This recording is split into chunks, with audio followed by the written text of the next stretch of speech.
would like all of our graduates, families, participants to have a very memorable day. Before we begin our ceremony in a few moments, I would like to review PACE's policies for safety and security.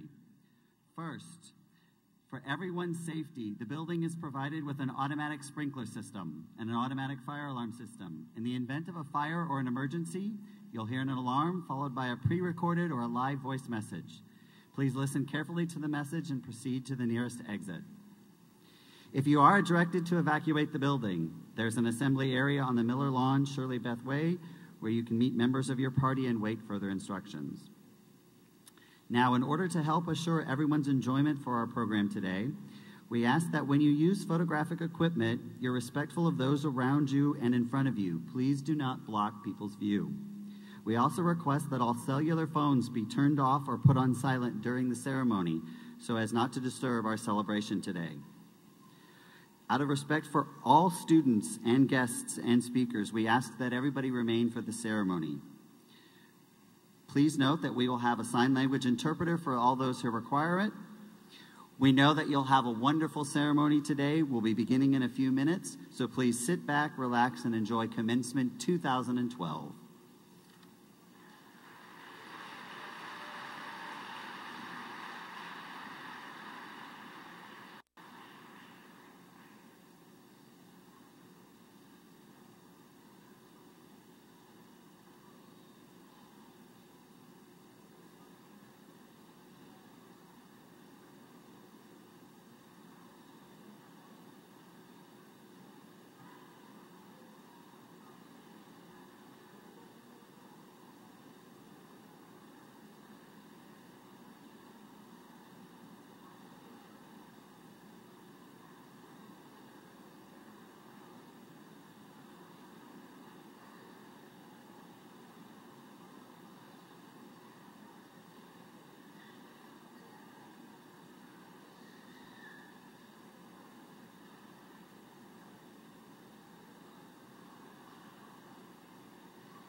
Pace's University Commencement Ceremony is about to begin.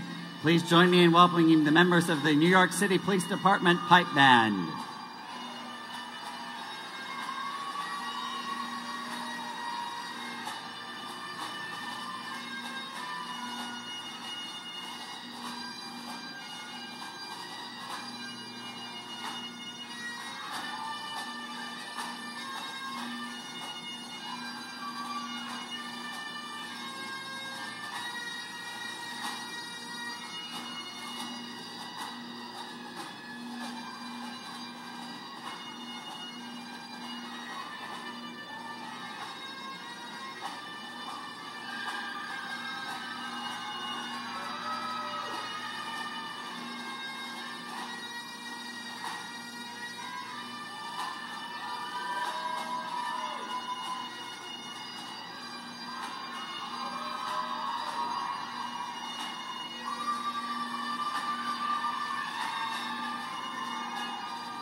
Presenting the United States and State of New York flags are the Pace University student veterans.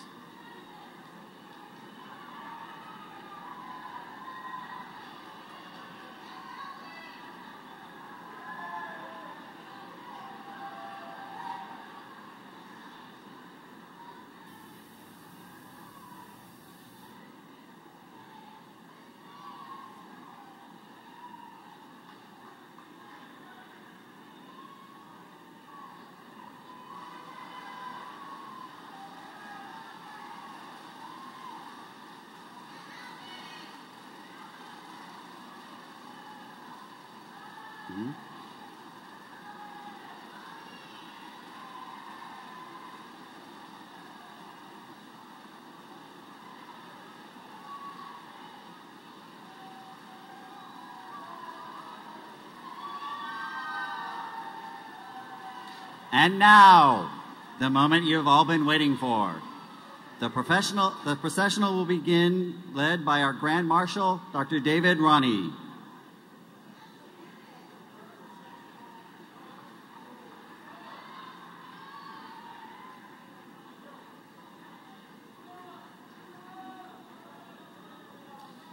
Please join me in welcoming the graduates of Pace University Class 2012, led by their college banner, the College of Health Professions.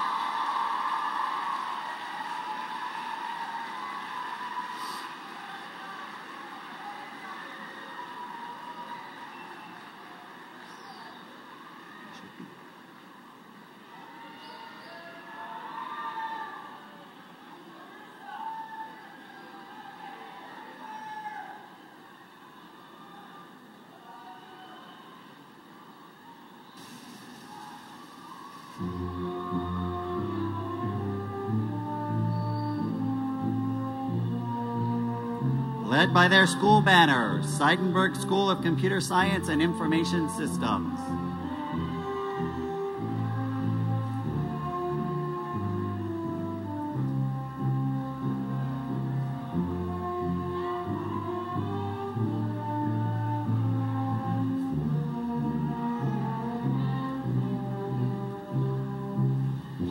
Led by the school banner, the School of Education.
Led by their college banner, Dyson College of Arts and Sciences.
led by their school banner, Leuven School of Business.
Led by the alumni banner, Pace University alumni.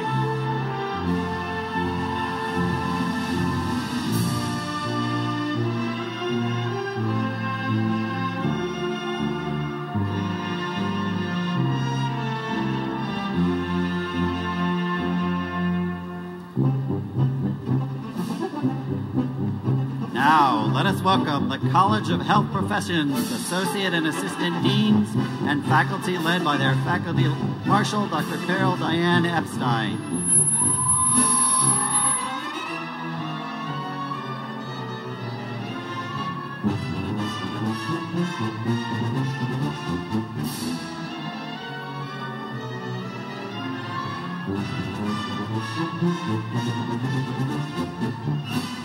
Seidenberg School of Computer Science and Information Systems Associate and Assistant Deans and faculty, led by their Faculty Marshal, Dr. Ronald I. Frank.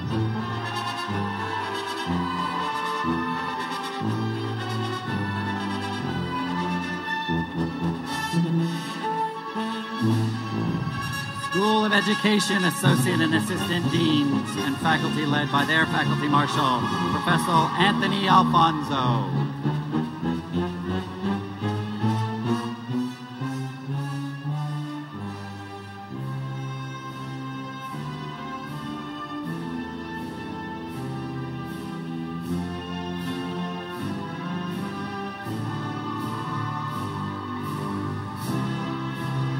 Dyson College of Arts and Sciences, Associate and Assistant Deans and faculty, led by their Faculty Marshal, Dr. Lawrence Hundersmark.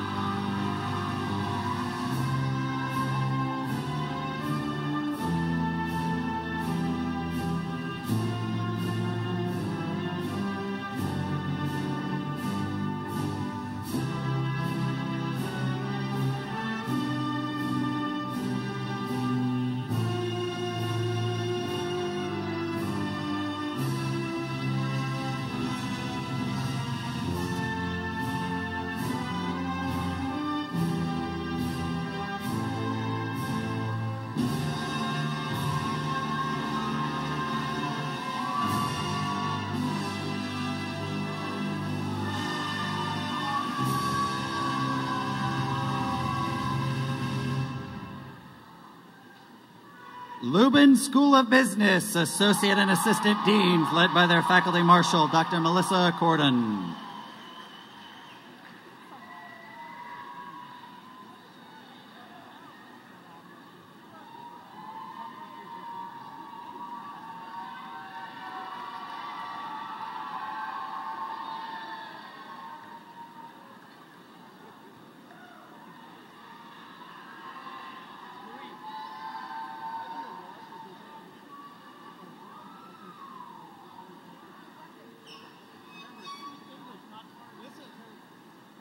And now, please join me in welcoming the platform party. Our Deans for Students.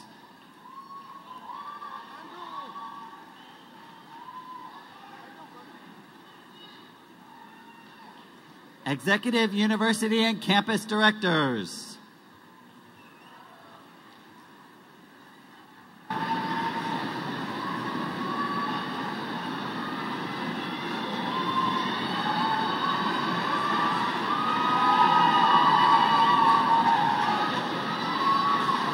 The University Deans.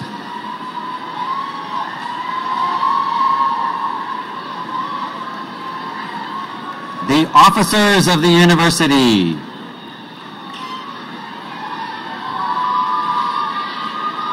Members of our Board of Trustees. Honored guests. The Chairman of the Board of Trustees.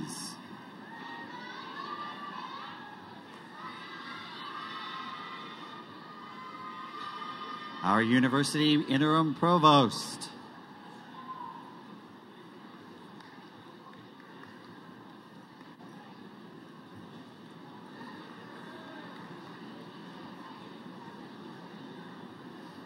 And the President of Pace University, Stephen J. Friedman.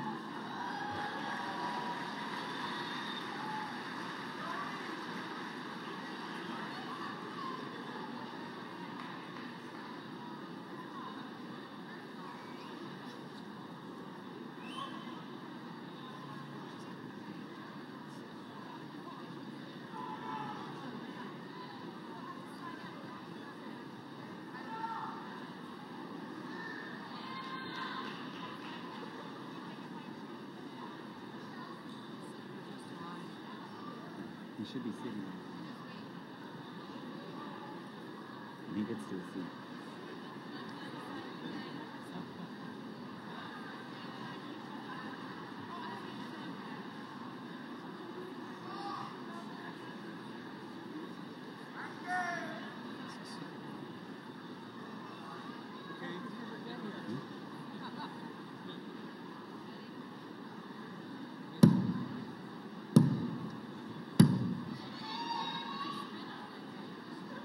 Now, please welcome Dr. Harriet Feldman, Interim Provost and Executive Vice President for Academic Affairs. Thank you. Please be seated. Good morning, everybody. Welcome to the 2012 commencement at Pace University.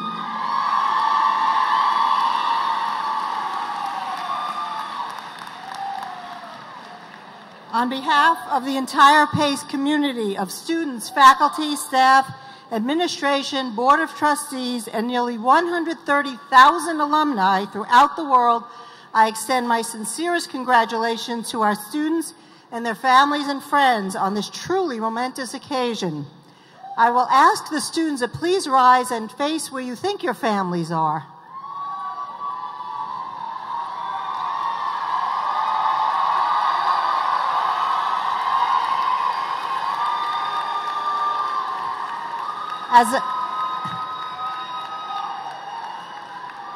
As a significant part of the PACE family, I particularly want to acknowledge your families and loved ones. You have made it possible through your love and support for these accomplished graduates to achieve their goals.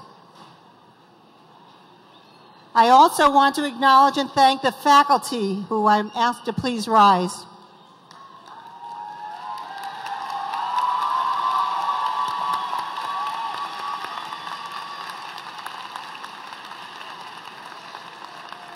Your guidance and insights have provided a thoughtful environment for learning. I thank each of you for your devotion to teaching and learning. Graduates of the class of 2012, today marks one of the greatest milestones in your life. Your families, your loved ones, we participate in a significant rite of passage as you complete your studies and embark into a world of great expectation and responsibility. The gift you have earned today is one of education. Your education has prepared you to think critically, creatively, and honestly about the most pressing issues of our time. Your education has provided you with the knowledge and resources to embrace opportunities and face challenges as they arise. Your PACE education will serve you professionally and personally for a lifetime. As your provost, I relish these occasions, ones where we celebrate our students' achievements. Commencement is a formal ceremony dating back hundreds of years.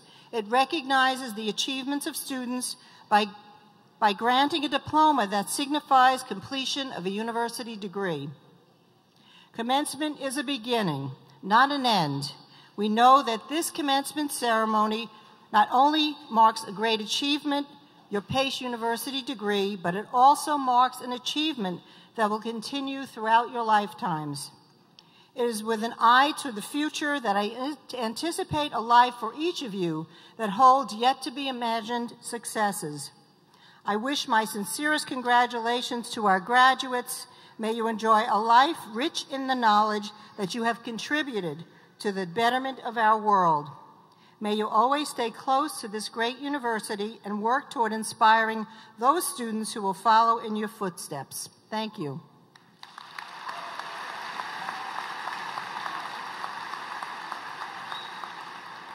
Please rise now for the national anthem, which will be sung by the PACE Glee Club, and remain standing after for the invocation, which will be given by Rabbi Bruce Fryer, Jewish chaplain, Manhattanville College, Purchase, New York.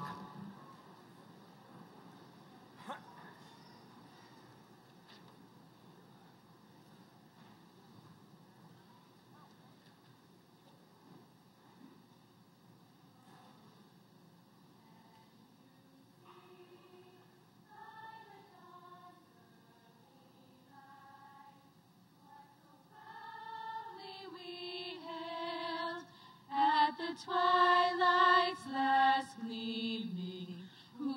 stripes and bright stars, through the perilous fight, o'er the ramparts we watched, were so gallantly streaming, and the rockets' red glare, the bombs bursting in air, gave proof through the night that our flag was still there.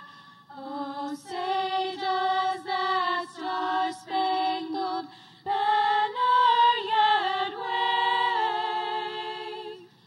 o'er the land of the free and the home of the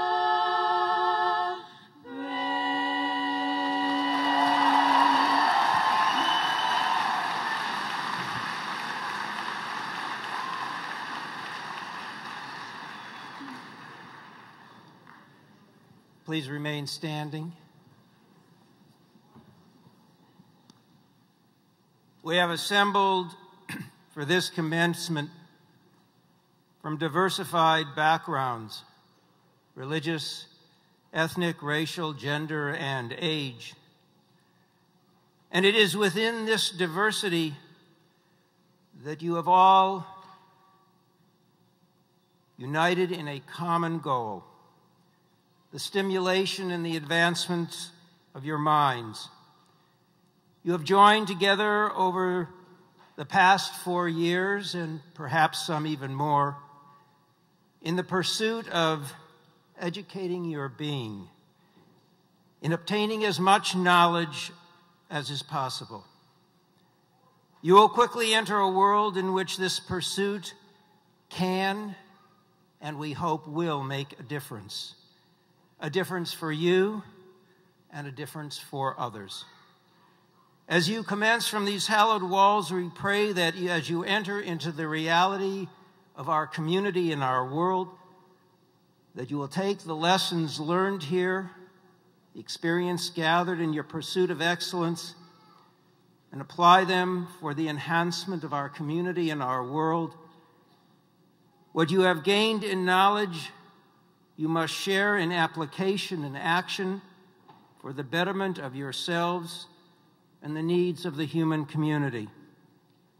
We pray that as you commence the journey on which you are about to embark, that the lessons you have learned here, the knowledge and the wisdom imparted to you, will enable you to meet the challenges that will face you on your journey. May the tools imparted to you enable you to help create a better and more enduring world, a community filled with hope and pride, a community in which all may aspire to self-realization and the pursuit of happiness, contentment, and peace. Amen.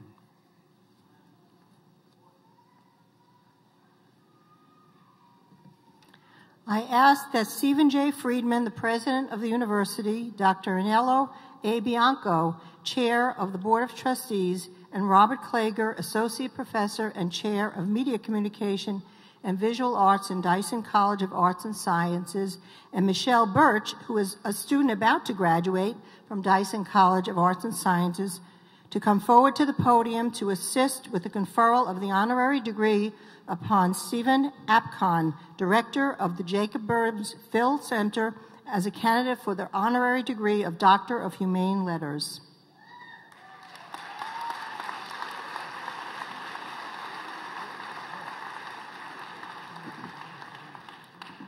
I have the honor of presenting Stephen Apcon as a candidate for the Doctorate of Humane Letters honoris causa.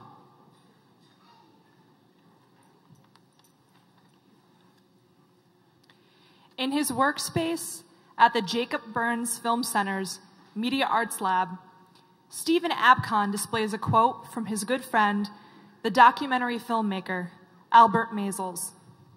It reads in part, "The stories people tell have a way of taking care of them.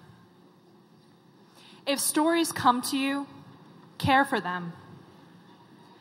and learn to give them away when they're needed. As founder and executive director of the Jacob Burns Film Center, APCON has been caring for stories and giving them to the people of Westchester County for more than 10 years. A thriving home for the cultural arts, the Jacob Burns Film Center is one part neighborhood movie theater and one part classroom. In January 2009, the Jacob Burns Film Center opened the Media Arts Lab, giving students of all ages the tools to tell stories and become effective and inspired communicators. APCON's own story, including his journey from financier to arts advocate, began in Framingham, Massachusetts, where he was born. He earned his BA from Georgetown University in 1983, and in 1986 received an MBA from Harvard Business School, where he graduated with distinction. A series of distinguished positions within the financial services industry followed.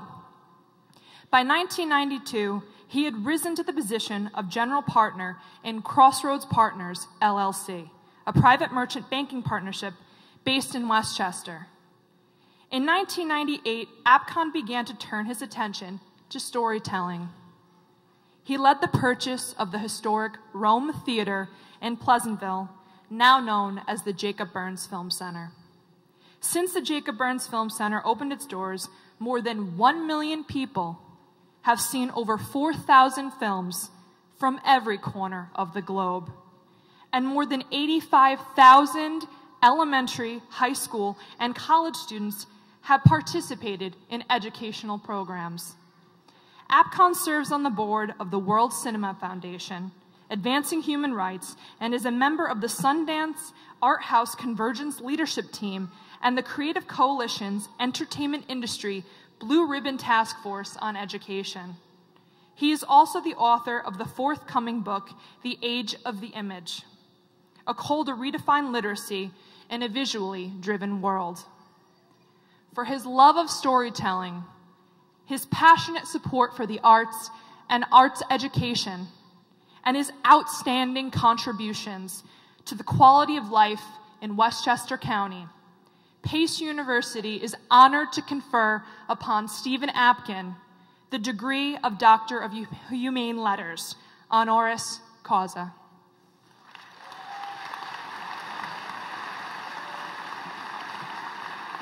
As authorized by the Board of Trustees of Pace University, I confer upon you, Stephen Apkin, the degree of Doctor of Humane Letters, honoris causa, with all the rights and privileges pertaining thereunto.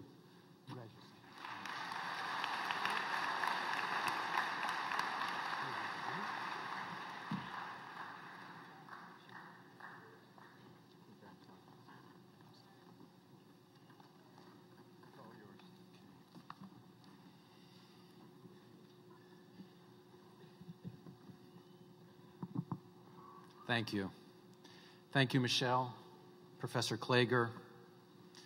To members of the Pace University Board of Trustees, President Friedman, Provost Feldman, members of the administration and faculty, parents, family members, and friends, thank you for welcoming me and honoring me today with this degree. And most importantly, to the Pace University class of 2012.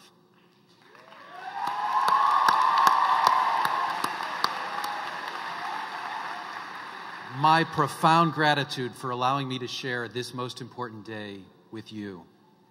These words are directed to you with great respect for your accomplishments and with great humility. Today is not just a marking of classes taken or credits earned, of tests passed or majors fulfilled. It is neither beginning nor end, but rather a place to stop, to celebrate your accomplishments and to look toward the future.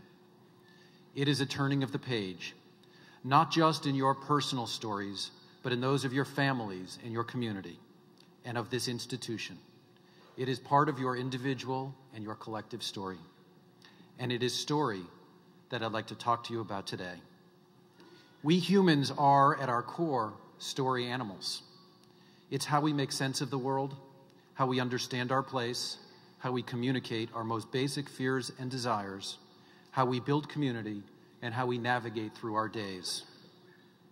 As a people, we like to put names on things. It seems to be one of those innate genetic predispositions.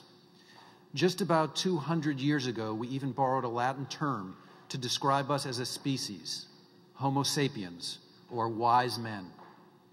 Clearly, the scientists or philosophers that coined this term had yet to see Jersey Shore, Jackass, or Housewives of Orange County.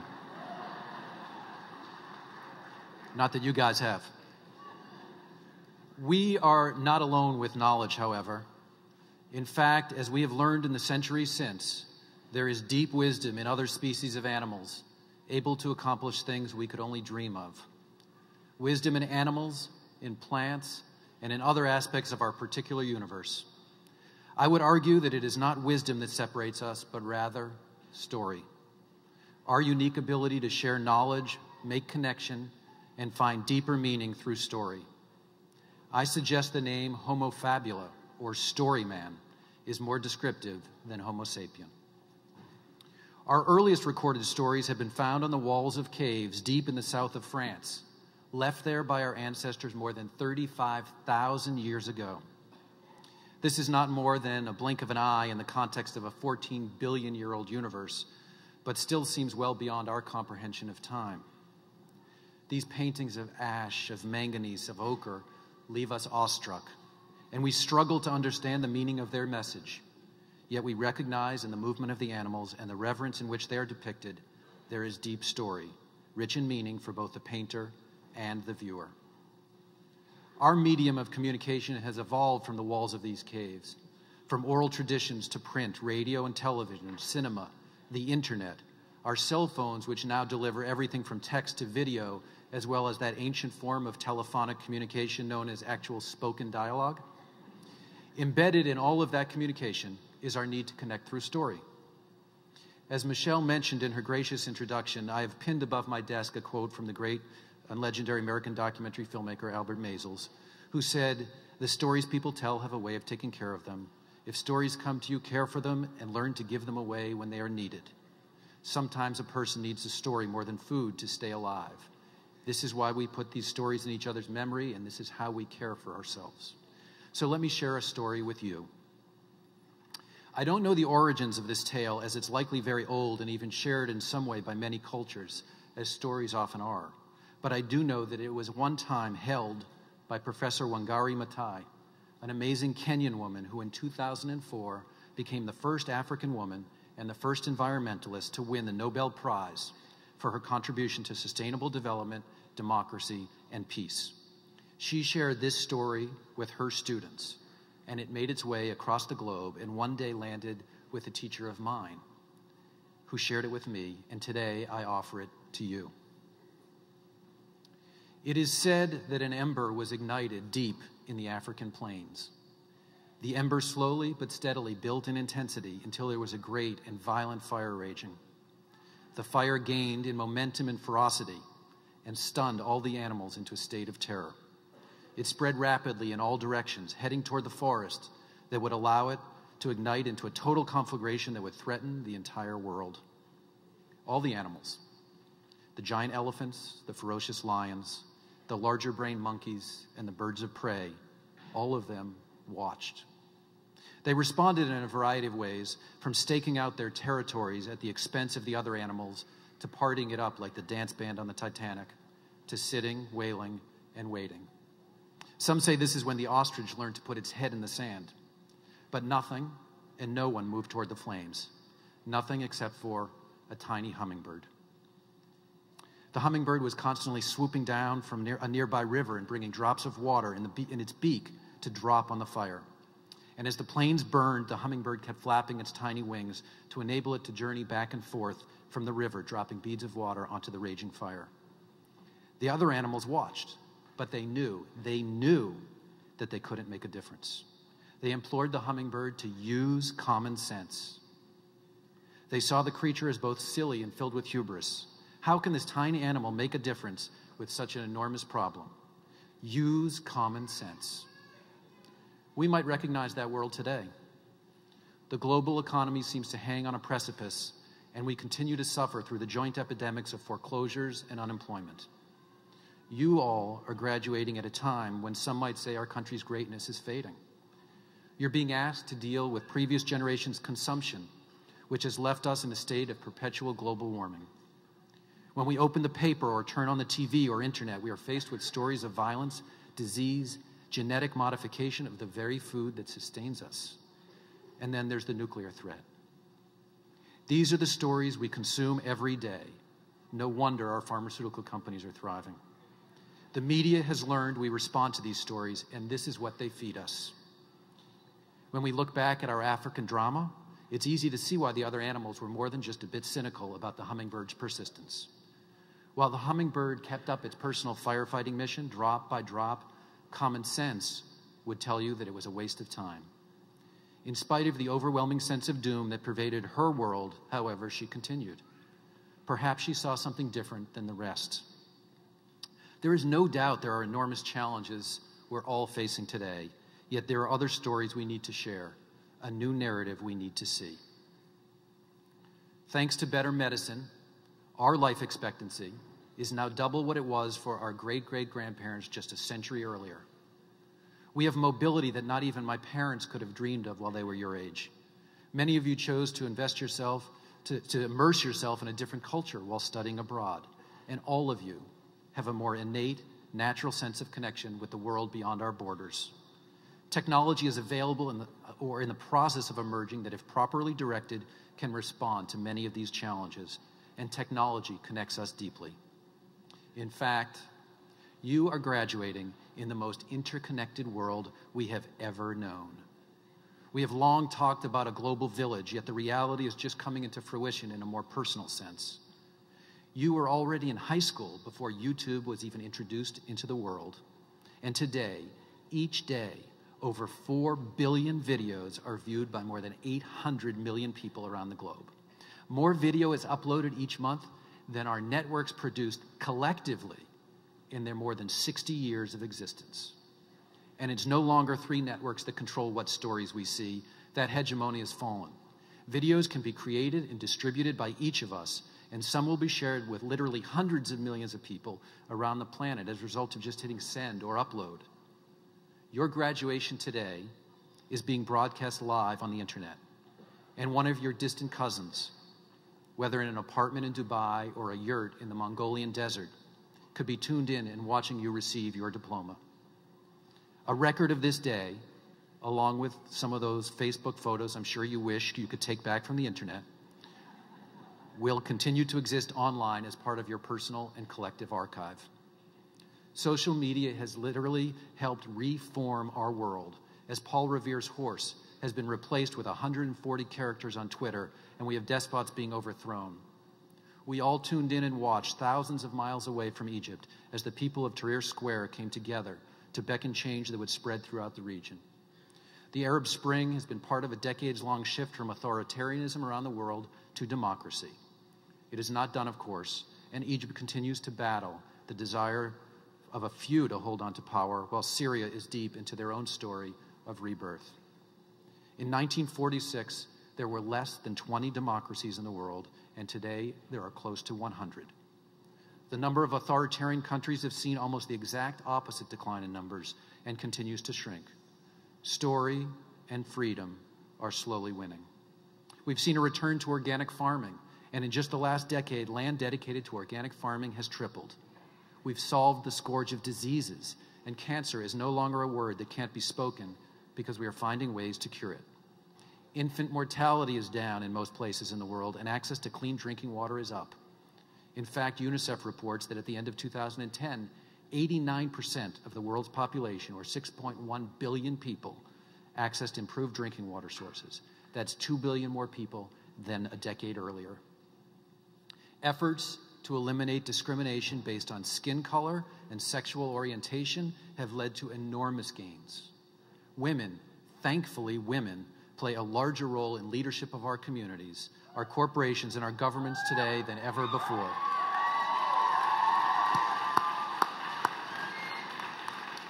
Your generation Your generation has demanded these changes and will continue to ensure they move forward.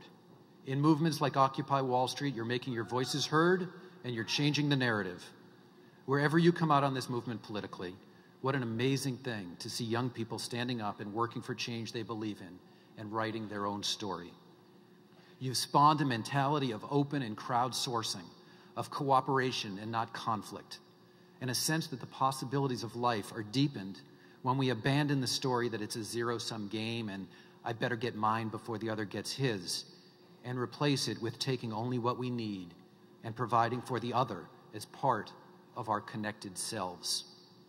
You understand that, as Edward Abbey said, growth for the sake of growth is the ideology of the cancer cell and not the basis for a sustainable civilization. Yet, let's not just celebrate. There is, without a doubt, still work to be done. F. Scott Fitzgerald wrote that the test of a first-rate intelligence is the ability to hold two opposing ideas in mind at the same time and still retain the ability to function. It is both true that there is so much good happening in the world that we are largely unaware of, and that we have real challenges as a people, as a society, and as residents on the planet. As optimistic as we might be, it remains easy to identify with the story of the hummingbird, to lose sight of these gains and feel like we can't make a difference, that we're alone. Common sense would tell you that you are right, that the die has already been cast, that the story already has been written. But in light of the seemingly overwhelming certainty of demise, the hummingbird kept carrying water to the fire, drop by drop.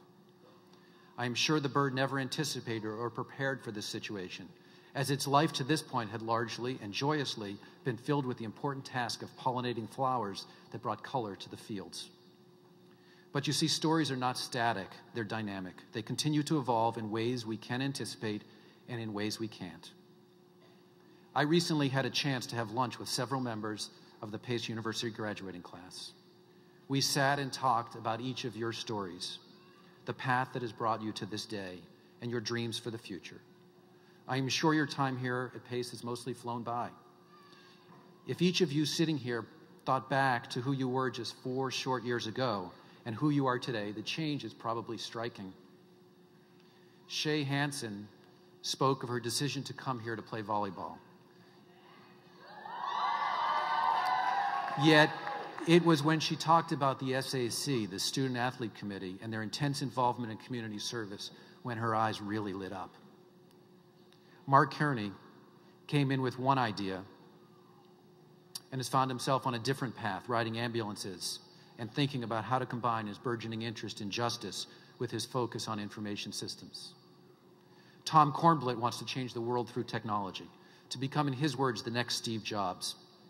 Of course, this will be in a wholly new world, as the creations and products of Steve Jobs will largely be obsolete before your future children enter kindergarten. We talked about how life, in terms of specific steps, is anything but linear. It is likely that if each one of you were to sit down today to write the story of your careers and life over the next 30 years, it is safe to assume that 30 years from now, not one of your stories would be exactly as you imagine it sitting here today. And if it were, how boring would that be? You will change in the years ahead, and the world will change. Yet I will also maintain that if you do look back 30 years from now, while the destination and path might be different, you will find a narrative thread, a set of values and passions that connects deeply to who you are today. Julia Bowler talked about her decision to come to Pace to learn how to care for others. She talked about her decision to come to Pace to learn how to care for others as an oncology or intensive care nurse, and she talked about her love of horses.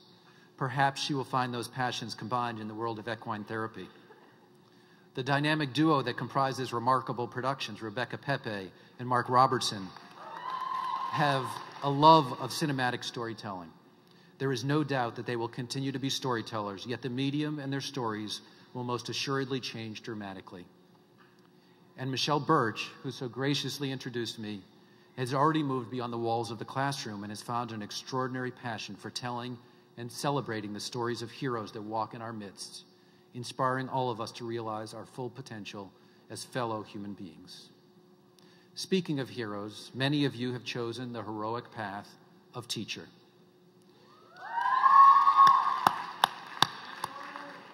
You will hold and offer the most formative of stories to our next generations. So where does this leave us? Each of you, the Pace University class of 2012, sit here today, stand here today, poised to change the world, to make it a little healthier, a little more just, a little more connected. You will no doubt experience unforeseen challenges and unanticipated joys. You will suffer unexpected setbacks and unimagined successes. In short, you will experience life at its fullest. I have had an opportunity over the last decade to work with Pace University in a variety of ways, to see an impassioned leadership building this important institution, to see the dedication your teachers bring to their work every day, and to work with and learn from a number of your fellow graduates. You will leave this place in the days ahead and close this chapter. You will take with you knowledge, both practical and important. Yet when you look back on your time here, what you will ultimately hold on to will be the relationships with your teachers, with each other, and with yourself. You will be left with stories. That is what, at the end of the day, we Homo Fabuli have. So what will your story be? As for the hummingbird, she kept bringing drop by drop, doing what she could to respond to the crisis, regardless of common sense. And meanwhile, the fire raged and the others just grew more desperate.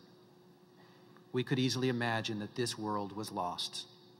Yet, at precisely the moment where it all seemed hopeless, where even the optimism of the tiny creature could rightfully be doubted, the gods looked down from above and saw the hummingbird doing what she could, and they were moved to tears. As the tears began to fall from the sky, drop by drop, turning to bucket by bucket, to a total deluge of water, the fire was extinguished and the world was saved by the act of one. I ask you, will you listen to common sense, or will you be the hummingbird? Question the stories you are offered and choose carefully. Occupy your life. Listen deeply. Write your own stories and foster the seeds that have been planted in your time here at Pace University. I congratulate you. I wish you continued success, and more than that, I wish you happiness, fulfillment, and deep connection. And I wish you uncommon sense. Congratulations. Thank you.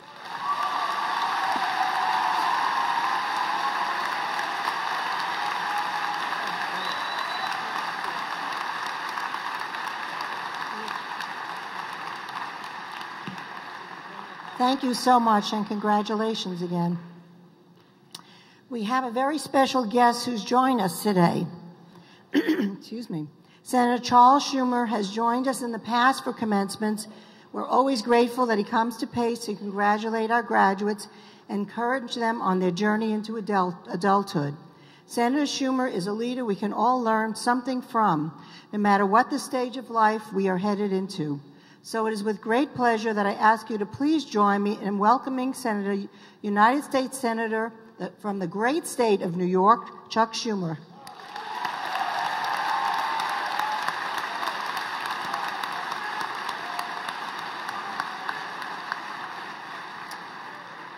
Well, thank you very, very much, and it's an honor to be here to address all of you. I want to congratulate Stephen Apkon on his honorary degree. I want to thank Steve Friedman, my friend for a very long time, for the great job he does here as president of PACE.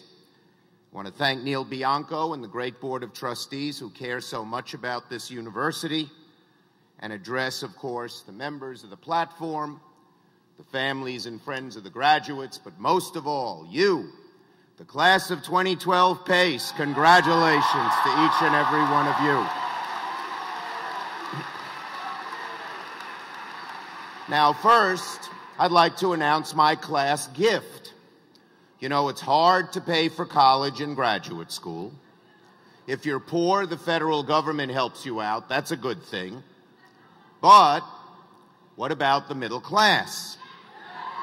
So, a few years ago, in 2009, I wrote a law that said you or your family can take as a full tax credit $2,500 a year for each year of college or graduate school off your taxes to help defray the cost of tuition, provided your family income was below $200,000 a year. So, for those of you who come from families who make below $200,000, make sure you or mom or dad takes that deduction. Last year, 30% of all those entitled to it didn't take it. So don't forget this year, and if you didn't do it in your sophomore and junior years, your family or you can file a form at the IRS and get that money back retroactively. It's a lot of money. Now, if you come from a family that makes above $200,000 a year, God bless you. I'd like to say a brief word to the parents. I know how you feel. Wasn't too long ago, my wife Iris and I sat where you did and watched our daughter Jessica graduate from college. We watched her come up on the stage and take her diploma. We craned our necks to watch her hand move the tassel from one side of the mortarboard to the other. It was one of the greatest days of our life.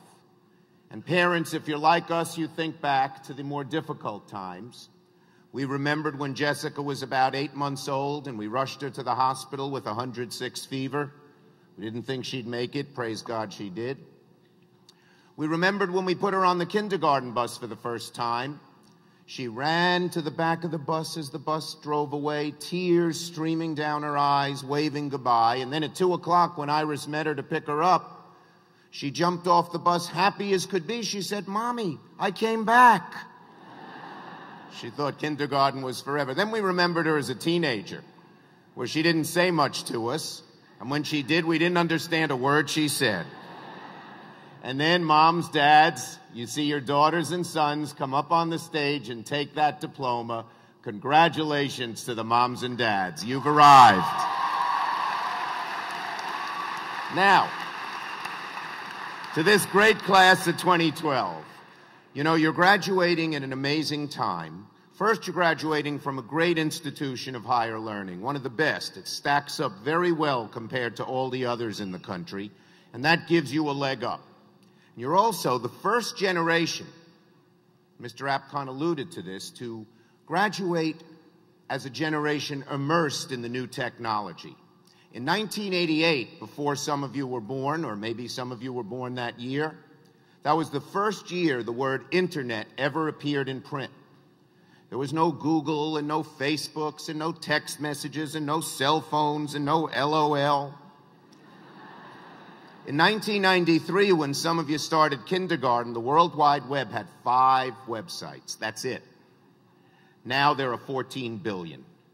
So your parents, your teachers, people like me, old folks, you know, we try to get used to this stuff, but it's not so easy for us. But you were born into it. You're immersed in it. Technology is to you like water is to a fish. And so the fact that you're the first generation to know this technology inside out, and the fact that you've had this great education, means one thing. Now's the time. Now is the time to think of your dream and reach high for it. Then reach deep down inside yourself and see what you're made of. See if you can achieve it. Now, sometimes you'll make the wrong choice, but if my life is any indication, you'll pick yourself up, dust yourself off, and move forward. But if you make the right choice, with a lot of hard work and a little luck and some prayer, your life will be enriched forever. Now, I learned these stories myself. When I was graduating from college like you, I had just learned that I had won a scholarship to travel all around the world, all expenses paid for a whole year. For me, it was the opportunity of a lifetime. I had never been out of the country before. But at the same time, I met a girl, and I fell in love. I I had to decide. Do I go around the world on the all-expense-paid scholarship? Or do I stay home with the girl? Mr. President, the class of 2012 is divided. I stayed home with the girl. No. Don't applaud yet. The story unfolds. Story. That summer, she went on a brief vacation, and I went to the airport to meet her on her return. As soon as she got off the plane, I saw by the look on her face something was wrong. She dumped me by Labor Day. There I was. No scholarship. No trip around the world. No girl. I said to myself, what a loser you are. You are never going to make anything of yourself. And in fact, I stayed around in my house and moped around and felt bad for myself for several months. But somehow I picked myself up, dusted myself off, and moved forward. And a few years later, I found myself seated at graduation once again, this time from law school. But on the way home from law school, I told Mom and Dad I was not going to join the fancy law firm like we had planned. I told them my dream was to run for political office. And that's what I wanted to do. And my parents were shocked. They had struggled to send me to college and law school. The law firm was paying $400 a week, which was more money than my family had ever seen. My dad was an exterminator. He didn't go to college. But I didn't like the job. I wanted to go for my dream. So at the age of 23, I ran for the New York State Assembly that fall, and I had 3 opponents. There was the party machine candidate, there was a neighborhood activist, and then there was my mother, who was telling all her friends not to vote for me. So I'd get this dumb idea of being a politician out of my big, thick head. Well, a few years earlier, I didn't get that girl, but that November, I won the election. So, graduates of this great class of 2012, go for it. And when you have doubts, like we all do, maybe you'll remember a few lines from this poem by Rudyard Kipling. He wrote it to his son over 130 years ago, but it's relevant to every son and every daughter of this great class of 2012 today. If you can dream and not make dreams your master, if you can think and not make thoughts your aim, if you can meet with triumph and disaster and treat those two impostors just the same, if you can bear to hear the truth you've spoken, twisted by knaves to make a trap for fools, or watch the things you gave your life to broken and stoop and build them up with worn-out tools, if you can make one heap of all your winnings and risk it on a turn of pitch and toss and lose and start again at your beginnings and never breathe a word about your loss, if you can force your heart and nerve and sinew to serve your turn long after they are gone, and so hold on when there is nothing in you except the will which says to them, hold on. If you can talk with crowds and keep your virtue, or walk with kings but not lose the common touch, if neither foes nor loving friends can hurt you, if all count with you but none too much, if you can fill the unforgiving minute with 60 seconds worth of distance run, yours is the earth and everything that's in it, and which is more, you'll be a man, my son. He wrote it to his son 130 years ago. It's relevant to every daughter and every son of this great class of 2012. So to the class of 2012, congratulations. Good luck.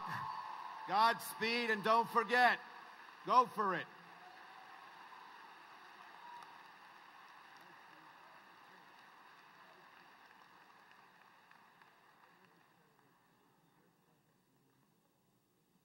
Thank you, Senator Schumer, for that great story. Our traditional focus on being a student-centered university has never been more important. The Keenan Award for Teaching Excellence recognizes the critical element of student engagement by saluting faculty who have consistently challenged and engaged students with innovative teaching methods that enhance their curricula and illuminate their disciplines. Will Dr. Nira Herman, Dean of the Dyson College of Arts and Sciences, and Professor Maria T. Luskay, Associate Professor and Graduate Program Director of Media, Communications, and Visual Arts of the Dyson College, join me at the podium.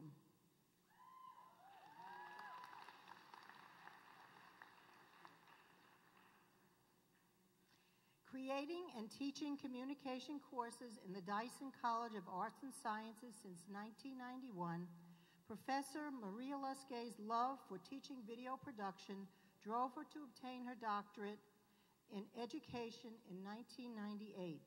Professor Luskay teaches in the Department of Media, Communications, and Visual Arts, and her expertise is in the hands-on courses. A very popular, award-winning documentary course has taken students to Brazil, the Bahamas, Costa Rica, Tuscany, the Netherlands, and this spring in Portugal, and also last year in Belize. The class produced documentaries that have been honored in several film festivals and competitions and have been viewed widely on the web, including the New York Times website.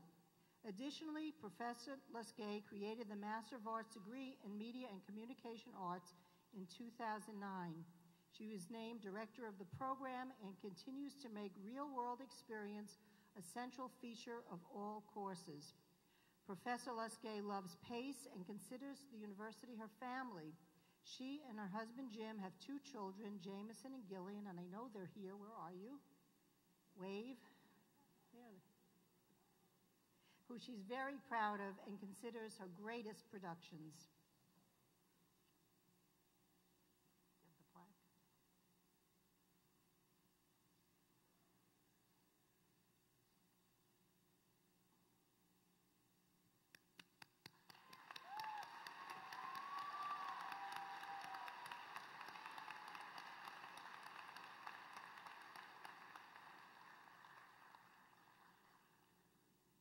It now gives me great pleasure to introduce Allison Gushgarian, a student in the Dyson College of Arts and Sciences,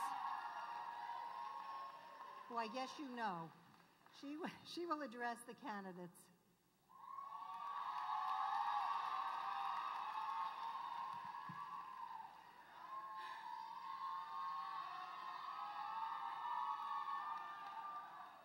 Is this really happening?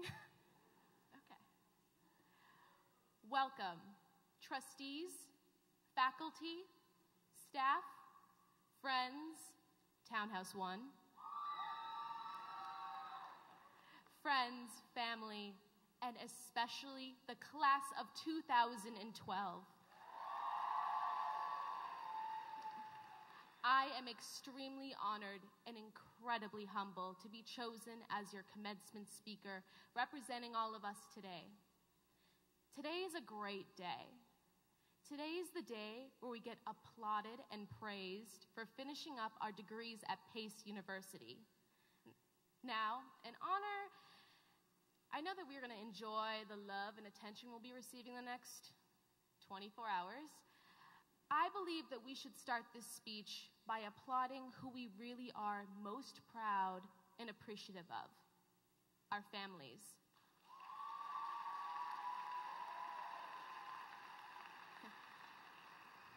They have loved and supported us throughout our journey to find ourselves. And to the parents who have helped us out financially, congratulations, you're off the hook. Hopefully. Class of 2012, I'm going to ask all of you to rise, go crazy, and give your families the warmest round of applause that they deserve.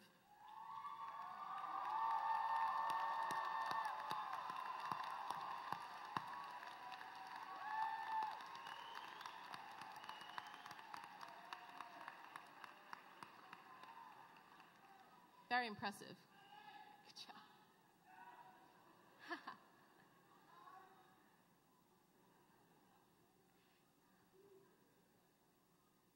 Today is also a great day because I can stand up here in front of you all with pride, courage, and a smile on my face to tell you that when I was a senior in high school, I was rejected from every college I applied to. You don't hear that one in every commencement speech, I know. That damper on my self-esteem was what turned my life in a completely different direction. Of course, I couldn't stand the thought of myself for a while. I thought of myself as a person who wasn't capable of achieving anything. And then one day, I woke up. I woke up and snapped out of it. This was the moment where I had to stop feeling sorry for myself.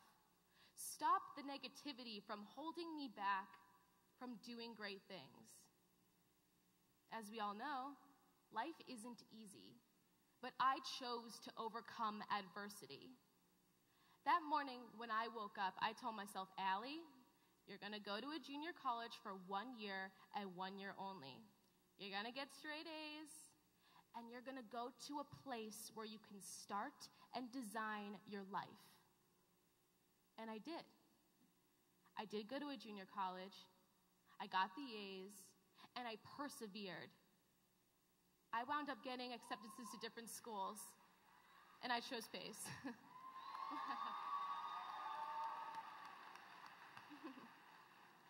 From this experience, I learned that it really doesn't matter how long it takes to get to your next step. Sometimes you need to take those baby steps in order for you to achieve your goal. I set my mind to something that morning when I woke up, and from then on, I came, I saw, you better believe I have conquered. I am so proud of myself. You all in front of me should be so proud of yourselves. I came to Pace because I knew it would be an excellent foundation for my new chapter in life. Being raised in Boston, I knew I needed that New York zest in me. But my God, you New Yorkers are quite intense. Pace has educated me and has helped me mature. You know, no matter how unique you are here, everybody has always been so supportive. I found myself doing things here I would never picture myself doing. For instance, within the first few weeks of transferring here, I somehow managed to win $500 by a performance starring me in a Borat costume. Yeah, this was before I knew anyone right away, so I'm glad I made friends. Pace has taught me how to be an adult. It has showed me how to balance time, work, and fun all together. Our school has given us so many different opportunities, and it has opened the doors for me to study abroad on semester at sea, where I was blessed enough to travel around the world studying globalization. Now, don't get me wrong, I thought this trip was amazing and beautiful and life-changing. But it was only an experience that only I could truly understand. I don't want this whole speech to be just about semester at sea. My transformation at Pace doesn't seem real because everything I said I would do, I did. And I'm not just speaking for myself. I know you all can relate as well, except maybe you didn't wear a Borat man-thong. This is what Pace has done for me, and this is what Pace has done for us. We are not just students, we're a community. Together, we have experienced happiness, stress, tears, laughter, love, and tragedy. Tragedy struck our class, and we honor the spirit of those not with us today.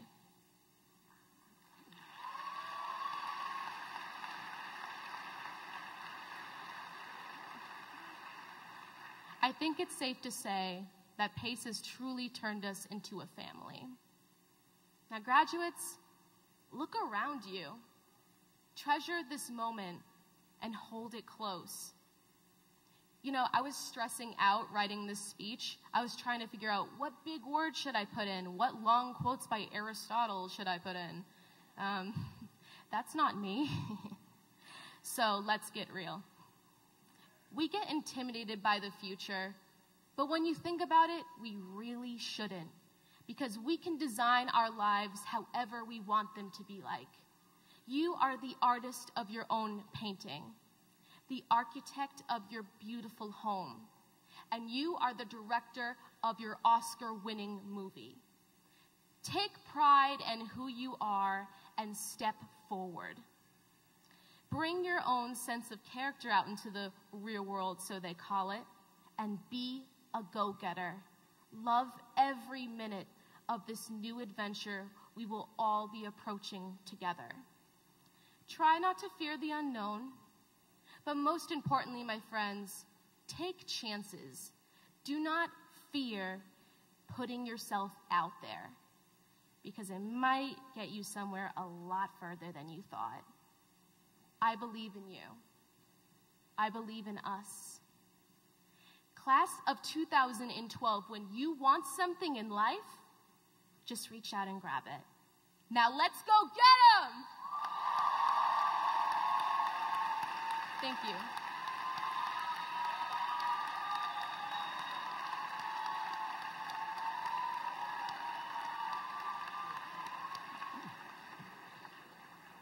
I think you hear a theme from our speakers of great accomplishment.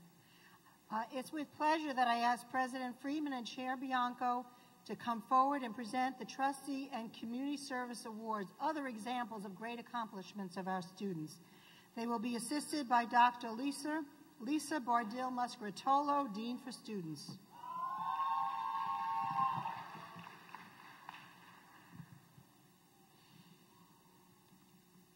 This is the time when we honor two outstanding people. First one is the Trustees Award. That's presented to the graduating student whose positive contributions to university life and whose academic achievement and accomplishments exemplify the highest level of achievement attainable for an undergraduate. This year's winner, Diana Cavallo. Please come forward.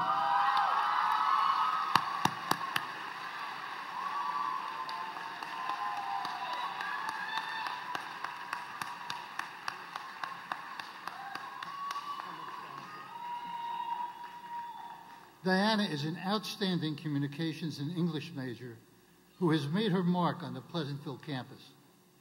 A Pforzheimer Honors College member and student aide, University 101 peer leader, president of the Golden Key International Honor Society, member of Alpha Lambda Sigma sorority, and Dean's List student since her first year, she's proven to be a leader in a variety of fields.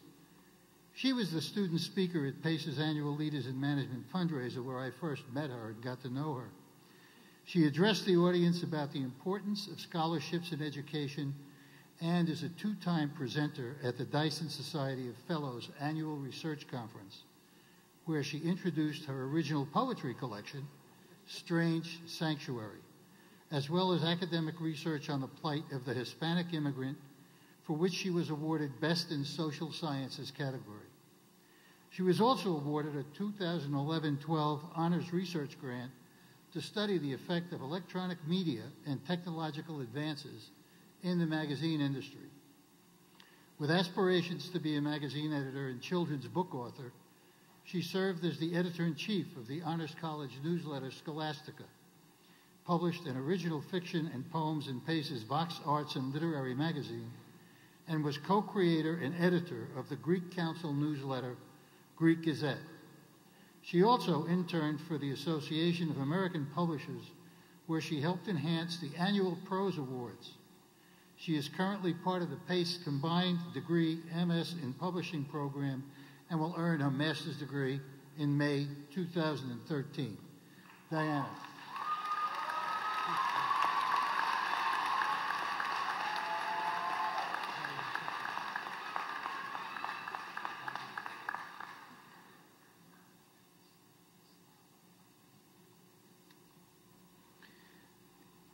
The next award is the Community Service Award. It's presented to the graduating student whose active contributions to the life of the university community and to the endeavors of our neighbors in the surrounding community most admirably embody an appreciation for the value of social responsibility. Hannah Tall, please come forward to receive your award.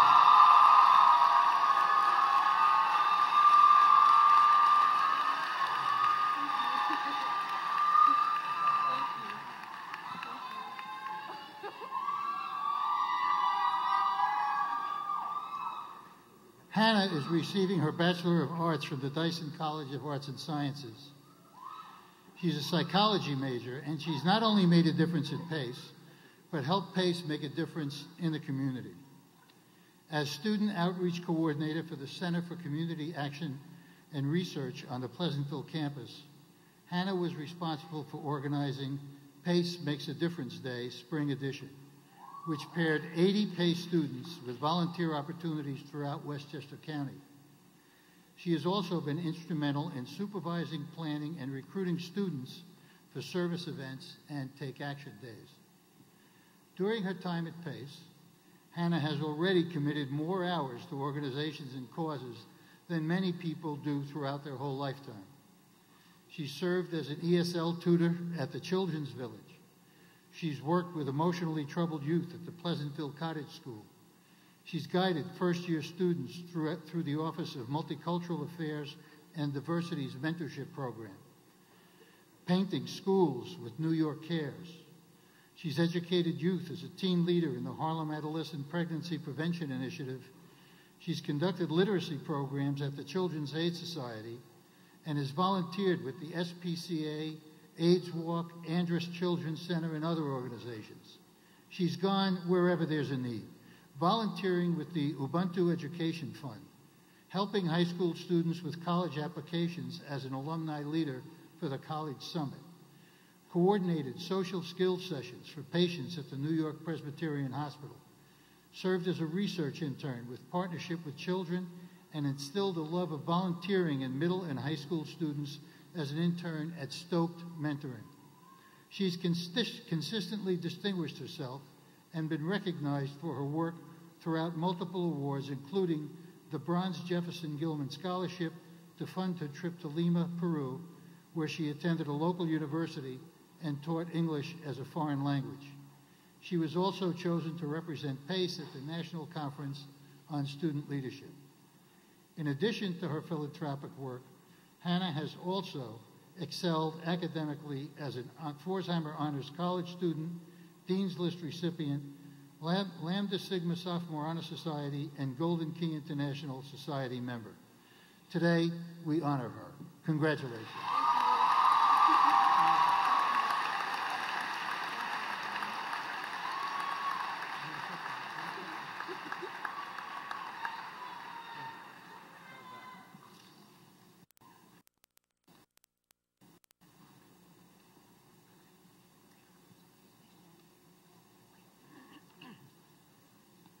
I invite Matt Vanilla, PACE alumnus of 2000-2007 and Assistant Vice President of the Office of Student Assistance at PACE University, to come to the podium and congratulate students on behalf of the alumni.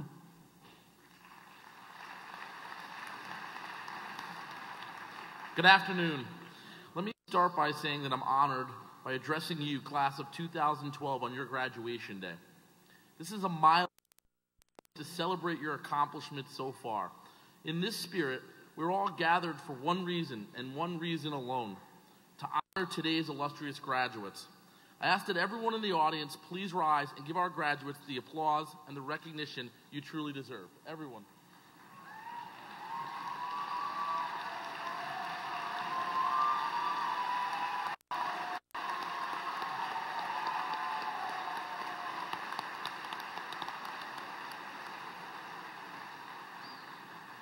I want you to look around and remember this moment.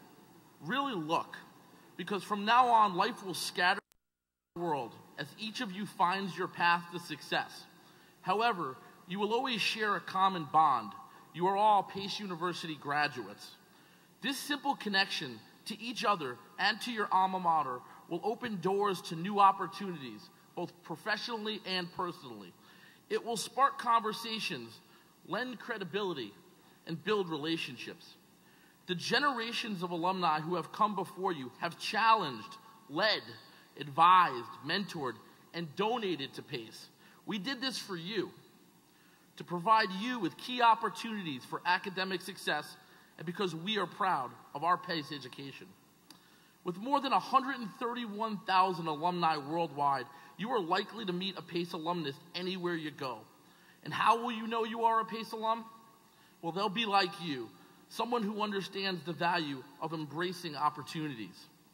You have an opportunity right now, the opportunity to connect to build and leverage a powerful network of individuals who all share this common bond.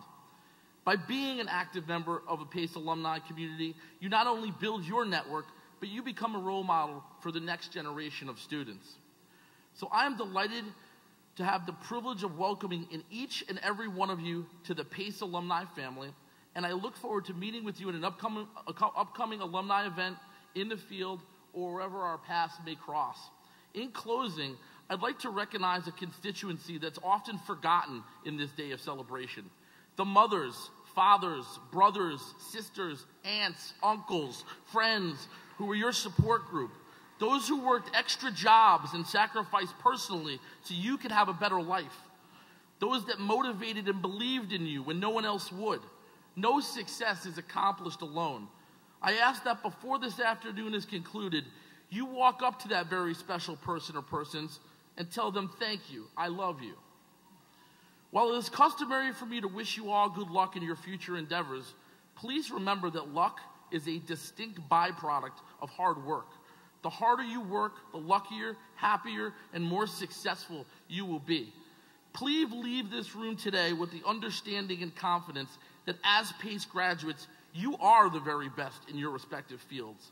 Leave this room today aggressively seeking to make your mark on the world, and while doing so, always remembering where it all started, right here at PACE University. Congratulations on this wonderful milestone in your lives, and God bless all of you. Thank you.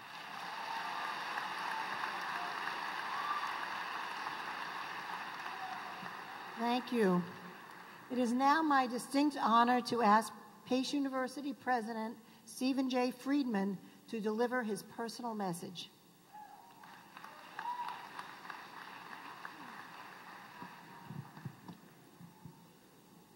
Thanks so much, Provost Feldman. I know you're all clapping because you know this is the last step before we start handing out diplomas.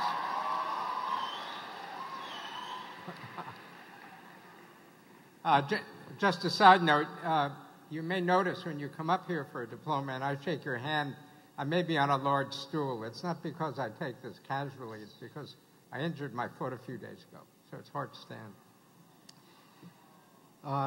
Chairman Bianco, members of the Board of Trustees, distinguished faculty, staff, families, friends, and most of all, the really great class of 2012. Yeah.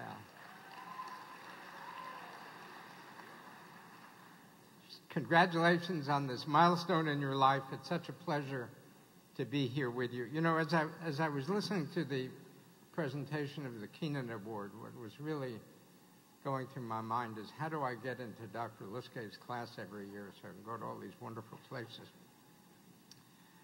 Graduates, we honor you, we're excited for you, and we really can hardly wait to see what you accomplish in life. Families and loved ones, we honor you as well. You know, I've gotten to the stage in life when something really nice happens to someone, I congratulate their parents. We know that you've shared the triumphs and a lot of the anxieties and uncertainties on the long road that the class of 2012 has traveled to reach this point. So this is a very important day for you as well. Some say this is not the best time to be graduating from college. There's no doubt that the economy continues to present challenges on the employment front. But it's really quite extraordinary because virtually every week I talk to a senior executive who tells me that they cannot hire enough well-educated and well-trained Americans to fill all their jobs. Indeed, I think many of our nation's basic challenges of international competitiveness are related to this failure to properly educate enough young men and women who can compete in the world economy with judgment, with foresight, and with creativity. This is a major problem for the nation, but it is also a major opportunity for you, because you truly are the talented, intelligent, well-educated young people this nation and this world need so badly. You have been prepared to compete, to contribute, and to create. 3 C's: compete, contribute, and create. You're ready to compete in the global marketplace. You've got the education and skills that today's employers so desperately need and want. You've got the talent to be leaders in your chosen fields. PACE has prepared you to contribute to the welfare of the nation. You have the depth of knowledge to think critically and independently about the political and social and ethical issues that you're going to face every week of your professional lives. And you recognize the impact of what you do on the wider world. And PACE has prepared you to create the kind of life you want for you and your families. With this combination of knowledge and skill, you will be able to navigate successfully the incredible turmoil of change that is the handmaiden of modern life. So 3 C's: compete, contribute, create. There's always a catch, and there's a 4th C. It's critically important, and it's different because it must come from you, although we hope your experiences here at PACE have prepared you for it, and that C is courage. I'm sure you all remember very clearly the welcome address I gave at convocation when you first entered PACE. In that, I gave you some advice for success in college, and near the top of that list of advice was to be brave, to have the courage to try new things, to stretch yourself. And that advice is even more important now as you leave PACE than it was as you entered. In a world of constant change, you will be asked to take on wholly new challenges, do things you've never done before, go down roads less traveled, in Robert Frost's stringent phrase. It will take courage to do that. It will take courage to put yourself out there, to compete, to contribute, and to create in a wholly new world. But doing so will make your life incredibly exhilarating. It will bring you great joy and great satisfaction. And it will also ensure that you don't end up back home in Mom and Dad's house.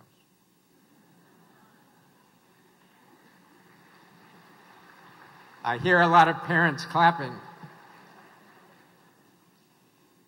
President Theodore Roosevelt really put it well when he famously said, "It is not the critic who counts, not the man." This was written in about 1906, so you have to read Man for Men and Women. "Not the man who points out how the strong man stumbles or where the doer of deeds could have done even better.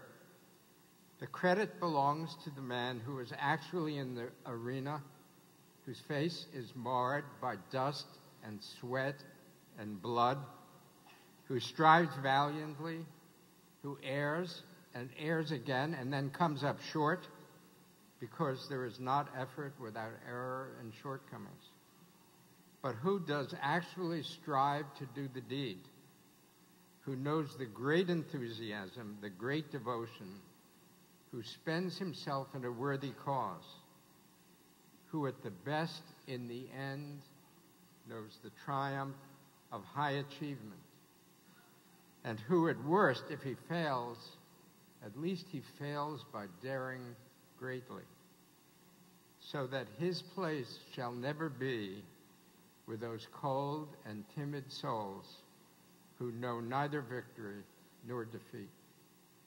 I don't see a lot of cold and timid souls here today. When I look out at this splendid group of caps and gowns, I see women and men who truly are prepared to dare greatly, and dare greatly you must. I want to share with you an image that's always been important to me as I've thought of my own life.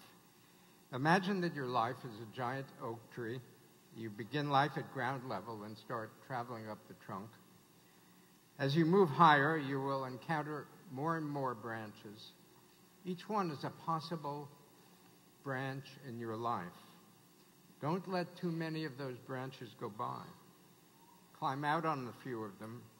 Each will lead you to a whole new set of people, a whole new set of experiences, new skills, and truly a new life. If you just stay on the trunk, you will miss out on so much of what life has to offer.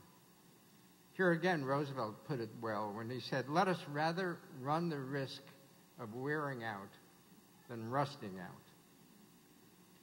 So look at the life, the remarkable life, really, of Pace University's founder, Homer St. Clair Pace. When he was still in his teens, Homer Pace traveled around the country taking bookkeeping jobs. He worked in Minnesota, he worked in Michigan, and he worked in what he described as the wilds of Texas. He was determined to improve his prospects in life. When he was just 22 years old, he stepped out on a new branch on the tree of his life. He moved to New York City with his wife and his 2 daughters. He considered several professions, law, journalism, which he finally rejected, and chose accounting. As he prepared to take the CPA exam, Homer Pace discovered that there were no good accounting study guides in the whole country. So he wrote one. Then he used it to teach other aspiring accountants.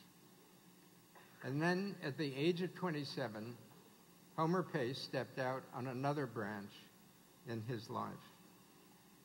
He founded the Pace Institute of Accounting, the institution that would one day become this great university. Our esteemed commencement speaker, Stephen Apkon, knows something about trying new branches. For many years, he enjoyed a distinguished and very successful career in finance. Then he stepped out on a new branch. He followed his passion for the arts, for storytelling. He founded the Jacob Burns Film Center. He raised a great deal of money and built the incredible Video and Media Center, which has become a center for education in Westchester County. No staying on the trunk, even a very successful and profitable one for him. Finally, and others have said this, but it's so very important, never, ever be afraid of failing. There is no successful person who has not failed at something important at least once, and usually more than once in their lives. In many ways, we learn more from our failures than from our successes. Scientists value deeply experiments that don't work. There are scientists that spend most of their lives doing experiments to validate theories that are not successful. They value those because they give us valuable information about what is not true, about the way the world does not work. Remember Roosevelt's conclusion: the shame is never in failure. It is being with those cold and timid souls who know neither victory nor defeat. Before I close, I want to say just a word or two about your relationship with Pace after today. You're about to join a society of remarkable souls, 135,000 Pace alumni who are competing, contributing, and creating all over this country and all over the world. As members of that society, there are a few things I hope you'll do. I hope you will truly cherish your time here. Cherish your time and what it has meant to you. I hope you'll maintain and deepen the relationships you have with your classmates, your friends, and the faculty. I hope you'll come back often to help your school or your college in the extraordinary range of ways that only alumni can. And I hope you'll support this university so that new generations of PACE students will have the opportunity, as you did, to compete, contribute, and create. And I know this class has already made great strides in that direction. I was delighted to learn that you had twice as many donors to your senior class gift as the prior class. That's a great record. Thank you very much.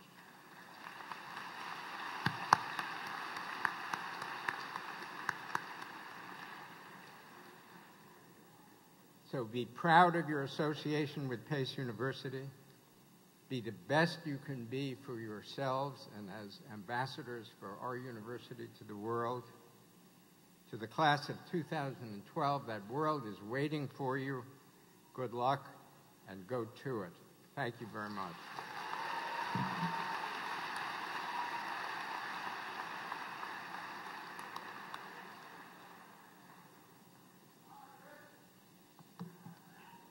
I guess this is the moment you've been waiting for. We're going to recognize the graduates. Dr. Lisa Bardil Muscatolo and Dr. Mary Jo Russell O'Grady, Deans for Students, please rise and assist in the presentation of the scrolls. The graduates will be presented in order of the age of the schools. So our newest is the College of Health Professions. So will Dr. Geraldine Calambrero, Interim Dean of the College of Health Professions, please come forward to present the academic awards for her college and to introduce the graduates.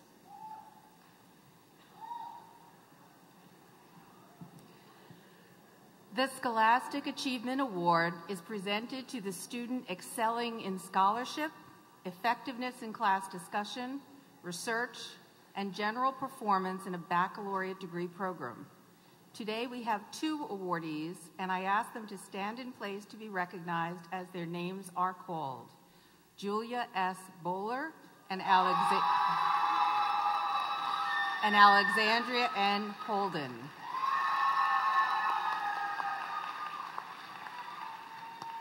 Thank you. It is my honor to invite the College of Health Professions Lienhardt School of Nursing faculty to please rise and join me in presenting our baccalaureate degree candidates. Serving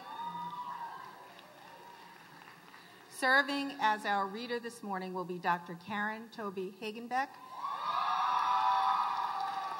Assistant Professor and Program Director of the RN4 program. So before we ask you to join us up here, I have one question for the graduates. Are you ready? Will the Baccalaureate of Science and Baccalaureate of Science in Nursing degree candidates please rise and proceed to the stage to be introduced individually?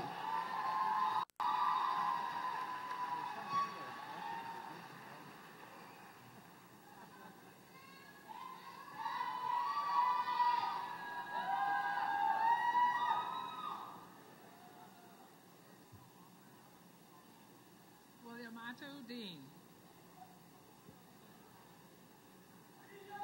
Benta Active.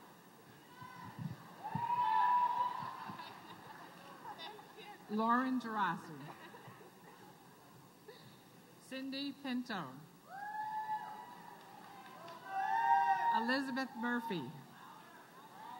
Erin Clayton. Kimberly Rajmahan. Amelia Narantan. Kirsten Albrecht. Catherine Schilling. Melanie Santos. Donald Lamandola. Tracy DeStefano. Amanda Lynn Schnapp. Stephanie Russo. Victoria Keck. Joanna Navarrete. Sophia Thulin. Merve Yazaklar.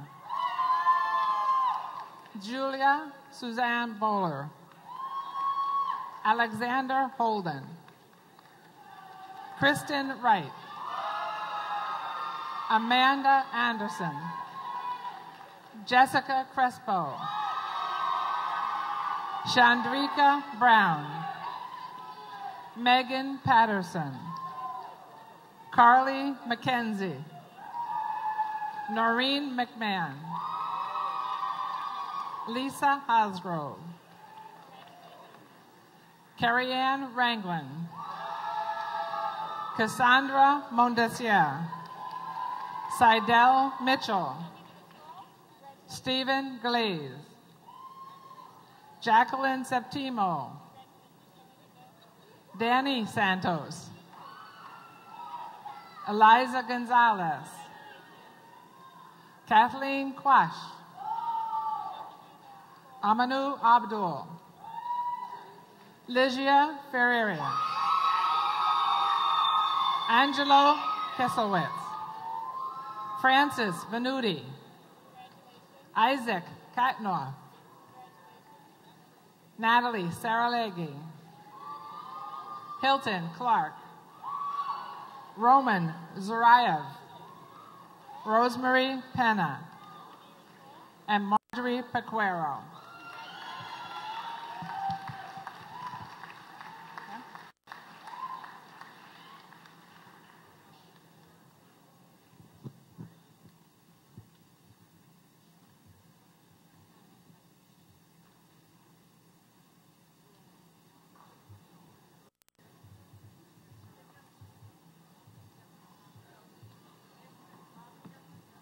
Seated.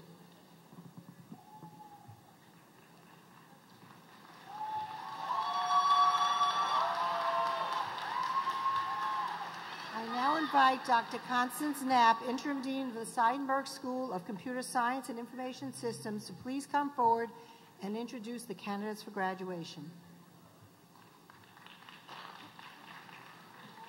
Will the faculty please rise and join me in presenting the degree candidates from the Seidenberg School of Computer Science and Information Systems, a National Center of Excellence in Information Assurance Education. Serving as reader will be Dr. Bernice Houle, Associate Dean. Will the degree candidates proceed to the stage and be introduced individually? Bachelor of Arts, Bachelor of Science, Associate in Applied Science, and Pre-Baccalaureate Certificate.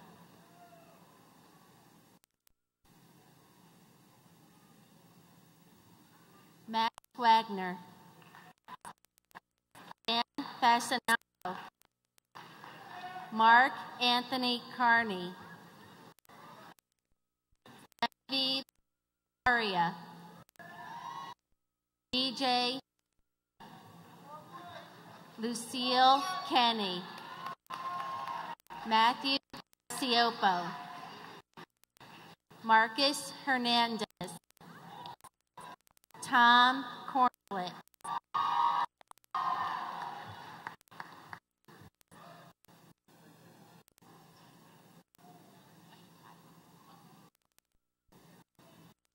I am Andrea Spencer, Dean of the School of Education, to please come forward to present the academic award for her school and to introduce the candidates for graduation.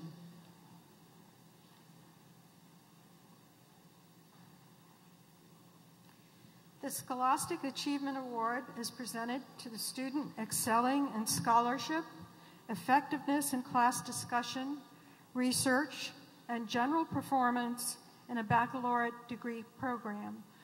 We are proud of this award, which is going to Andrew Newmark.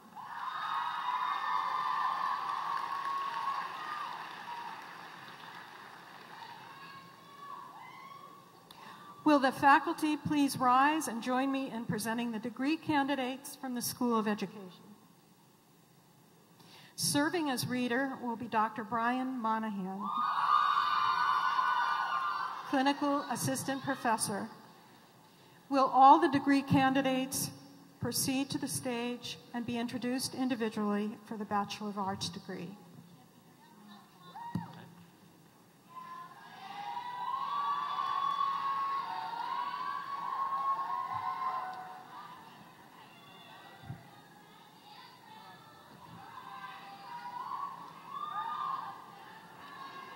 Amanda Michelle Rivera. Allison Nicole Dill. Lauren Bell. Melissa Ann Mastromonico. Leslie Kamajees. Luteveya Furlow-Skeech. Kathleen Markison. Ashley Page. Jennifer M. Bell. Stephanie Moody. Harpriya Bell. Mona Camis. Eminis Gonzalez. Jordan Tempro. Christina Mannering. Amanda Alba. Sarah Niez. Andrew Newmark. Kristen Meiklejohn. Sarah Pinto. Barbara Retta. Gabriella Miro. Danielle Frasca. Alexandra Van Stockham. Brittany Ashley Blanchett. Catherine Thomas. Sadie Zerka. Kristen Resnick. Jennifer Asabiati. Erica Jatto. Dana Marie Trani. Jennifer Nguyen. Emily Hoffman. Silvana Vitiello.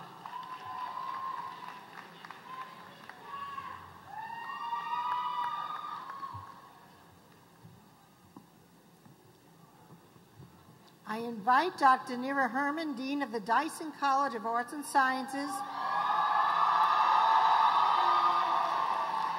to please come forward to present the academic awards for our college and introduce the candidates for graduation.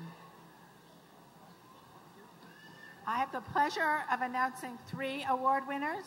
First, the Academic Leadership Award, which is presented to the student who best exemplifies academic citizenship through the integration of academic achievement and leadership to serve as a role model for other students through the Center for Academic Excellence. I'm pleased to announce the award for Amanda M. Carter.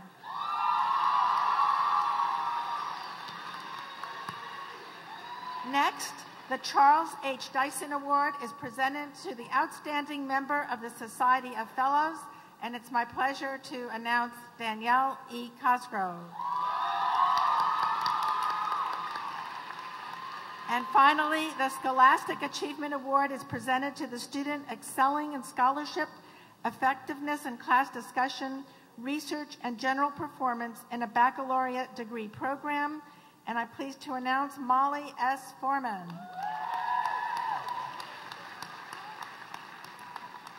It gives me great pleasure and pride to present to you the distinguished and committed faculty of the Dyson College of Arts and Sciences, and to invite them to please rise and join me in presenting the degree candidates from the Dyson College. Our readers will be Dr. Ellen Mandel, Professor of Media Communication and Visual Arts, and Professor Robert Klieger, Chair of Media Communication and Visual Arts. Will the degree candidates proceed to the stage to be introduced individually for the Bachelor of Arts and the Bachelor of Science?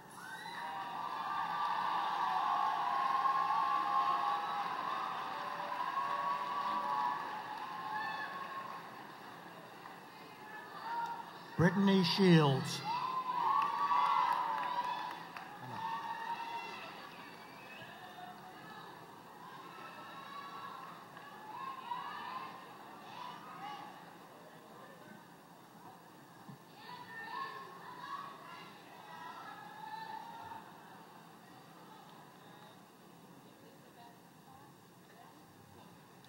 Ashley Bressingham.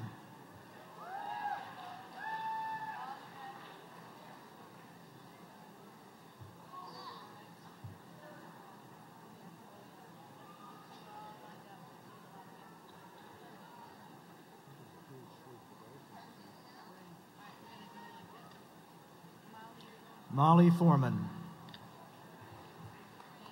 Michelle Birch. Danielle Elizabeth Cosgrove. Allison Goshgarian. Hannah Tall. Amanda Carter. Diana Cavallo. Amanda Cusey. Kathleen Mockler. Patrick Champion. Richard Legend Sullivan. Joseph Mustafa. Rebecca Salcedo.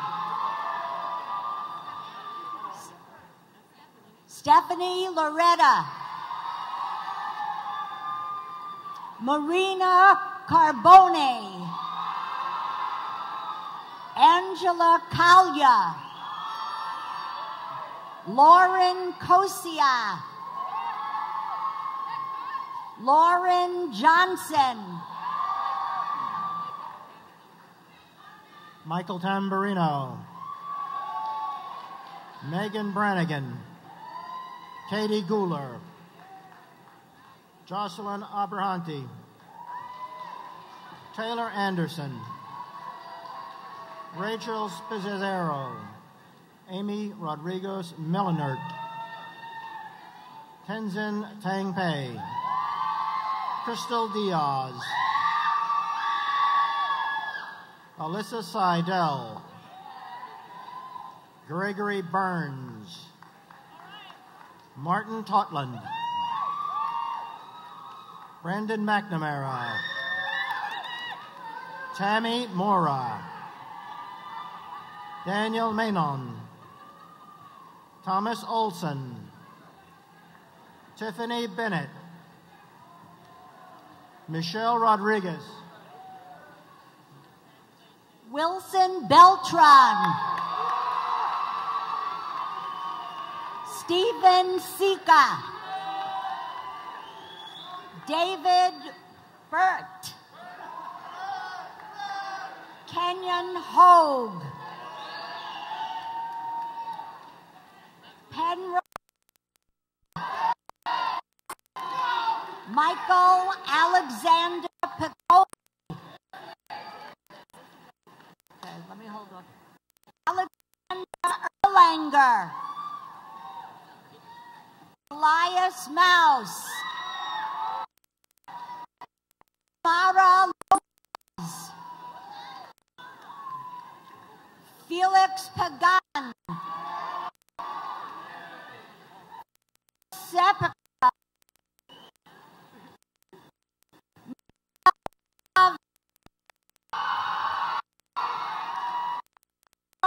Furman.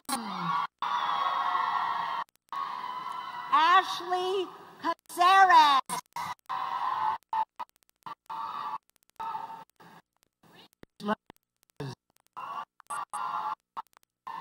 Brittany Soriano. Is funny.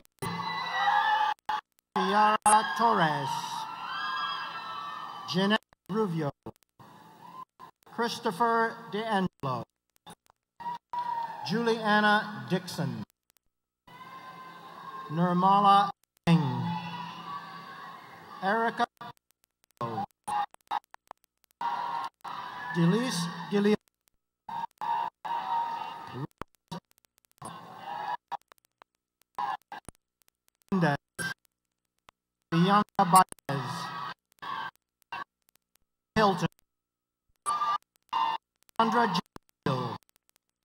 Maral Javan,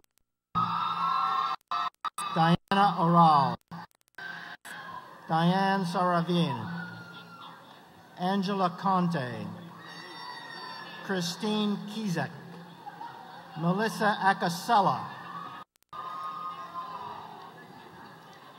Brittany Nelson, Rebecca Pepe, Mark Robertson,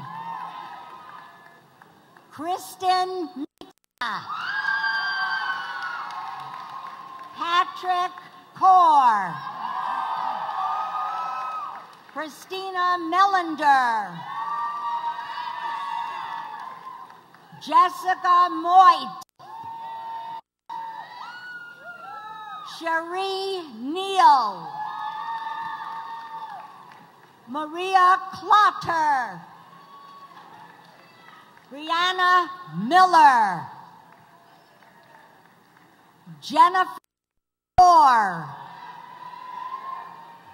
Nicole Ann Kirschbaum,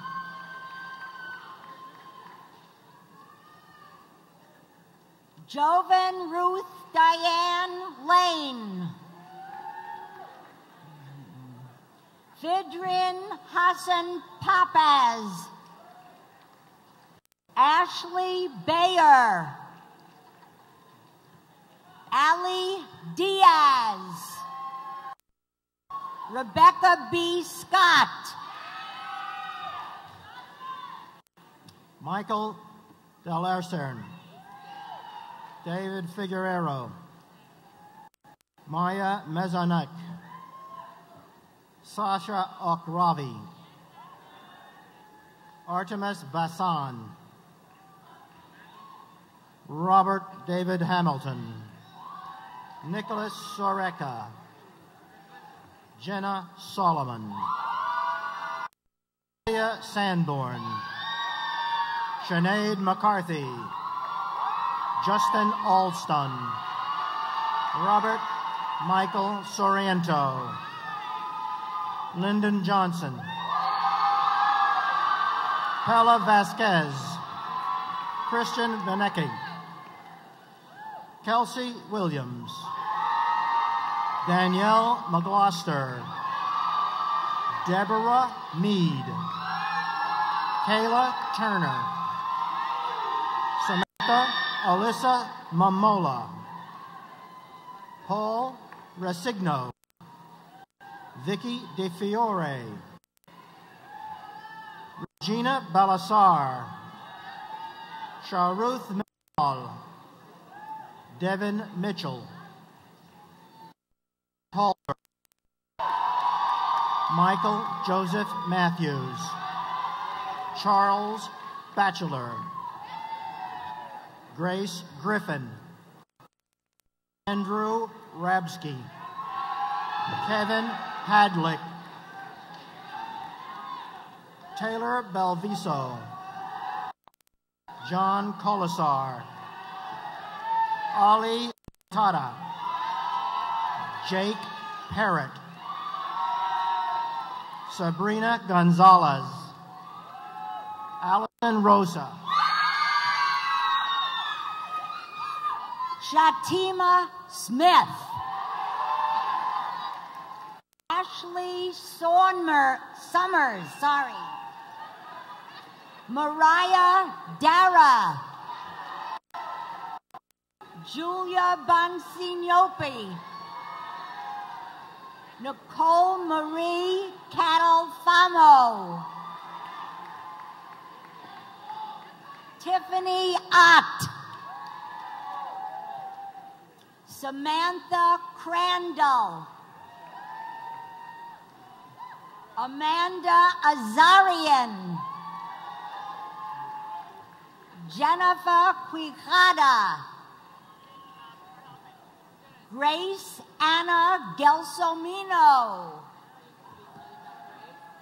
William Angelo Gasparini, Carissa Kokuza,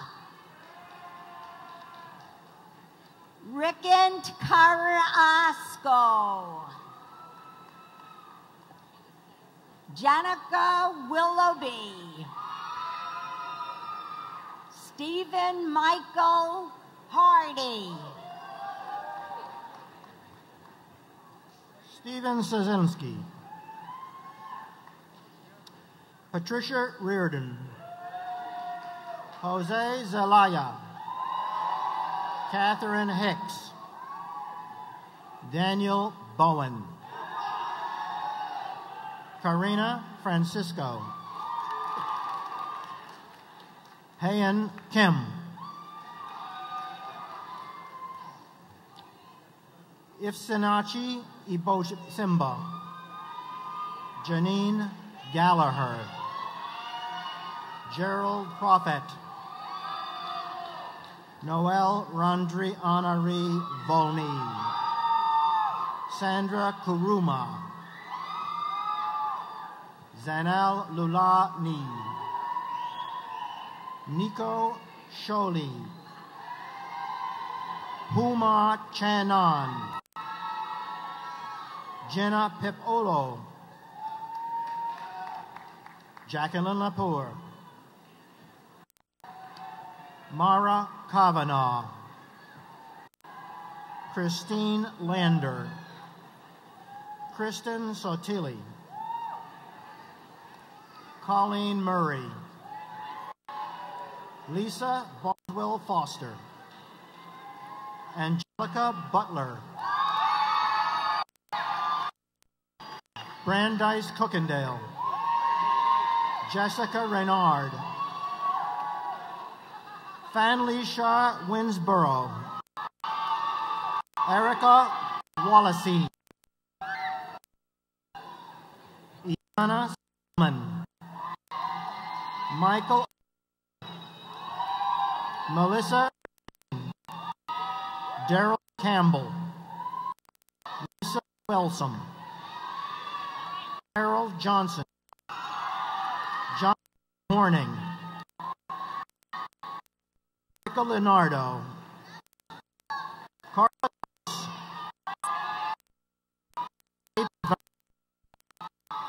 Alicia Hanson,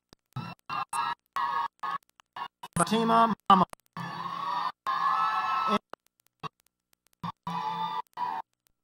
Andrew Wald,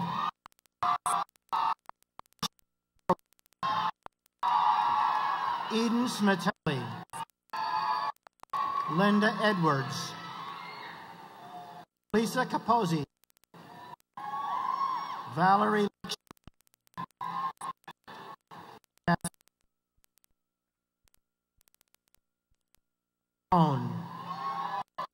Maria Camar Lantini, Fanrich,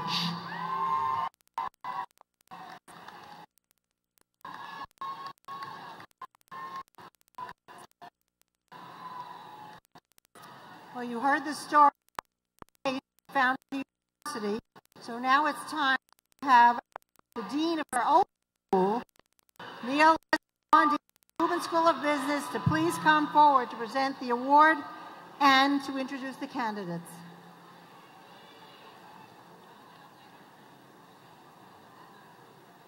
Is Lubin in the house? I thought so. The Scholastic Achievement Award for Lubin is presented to the student excelling in scholarship, effectiveness in class discussion, research, and general performance in a baccalaureate degree program.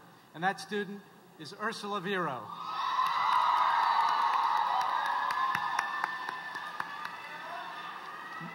Now will the esteemed faculty of Lubin please rise in presenting the degree candidates from the Lubin School of Business. Serving as readers will be Dr. Kathy Winstead, Associate Professor of Marketing, Dr. Barbara Farrell, Professor of Accounting, Dr. Richard Krause, Department Chair and Professor of Legal Studies and Taxation, and Dr. Karen Berger, Associate Dean and Director of Undergraduate Programs and Professor of Marketing. And now will all the Lubin degree candidates proceed to the stage and be introduced individually for the Bachelor.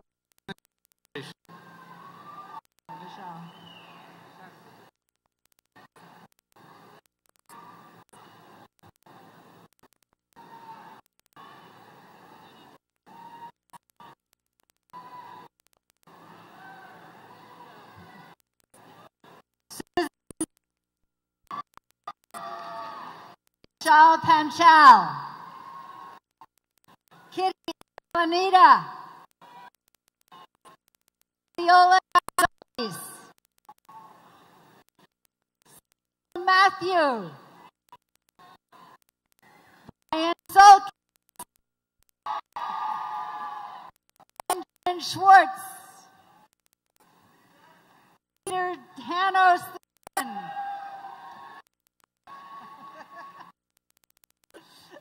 Chelsea Lorraine Oberhaus, John Merritt,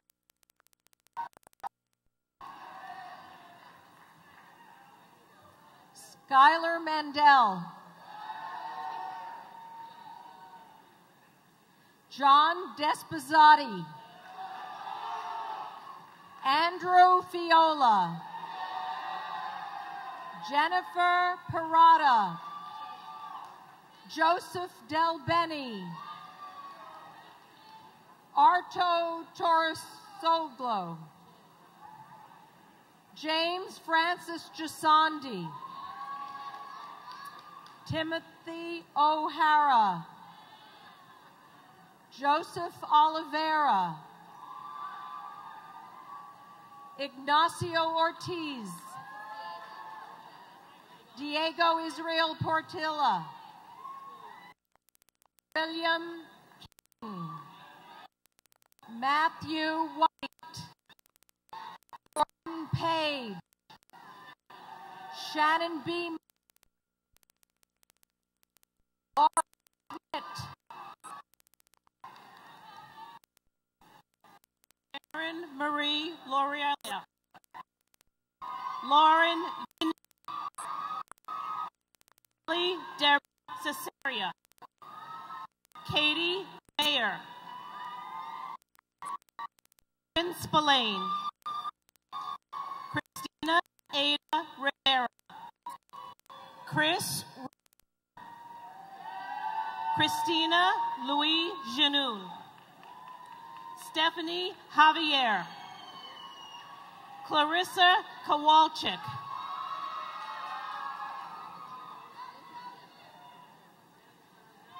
Angelica Farrell, Daniel Hernandez,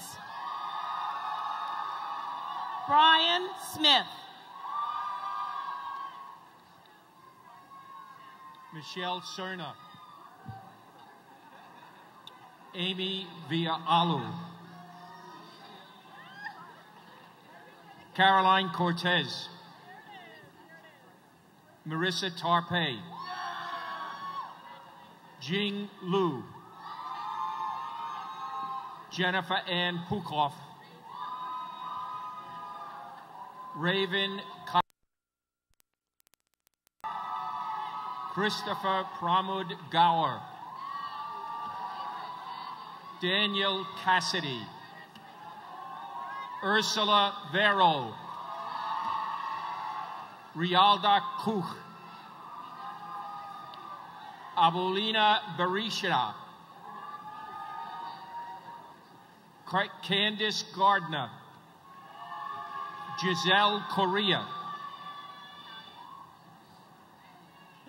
Natalia Ark, Ronnie Ramal, Adrian Mills,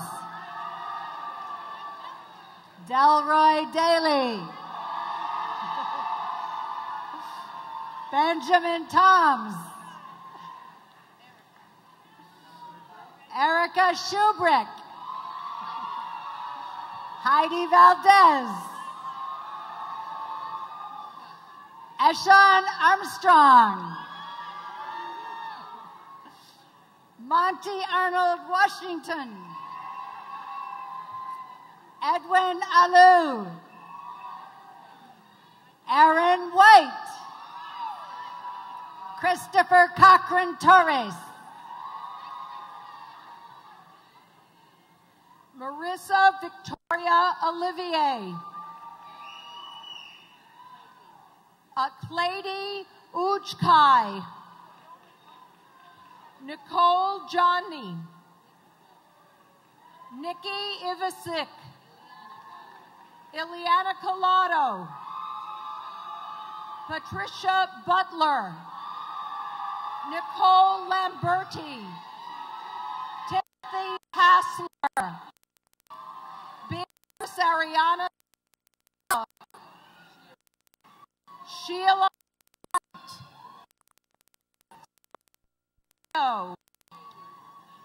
Katie Gallagher, Jonathan Harris, Marco Vigil,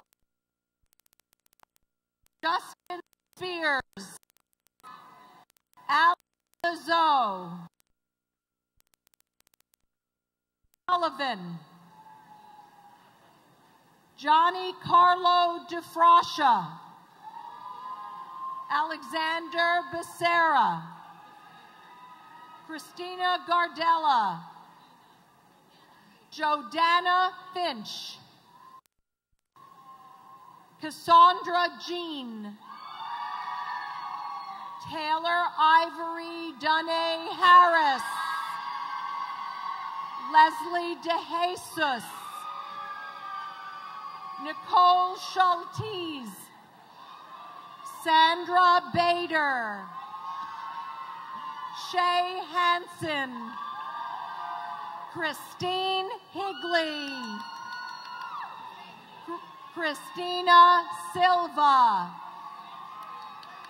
Vera Kalai,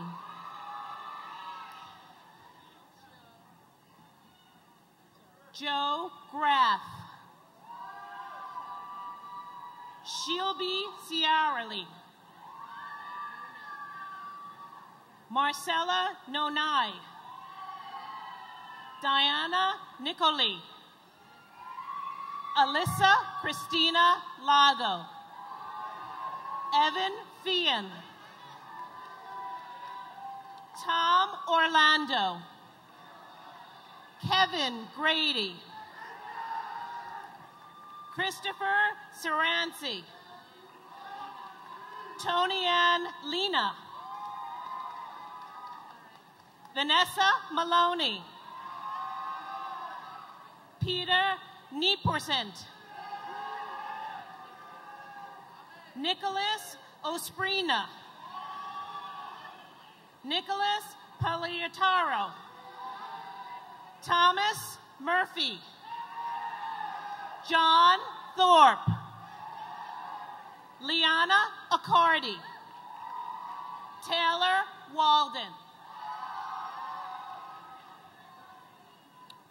Christine Sabella,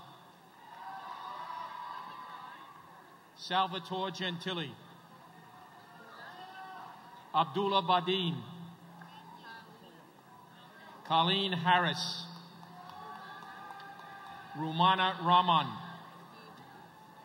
Steven Sanchez, Ralph Charchin,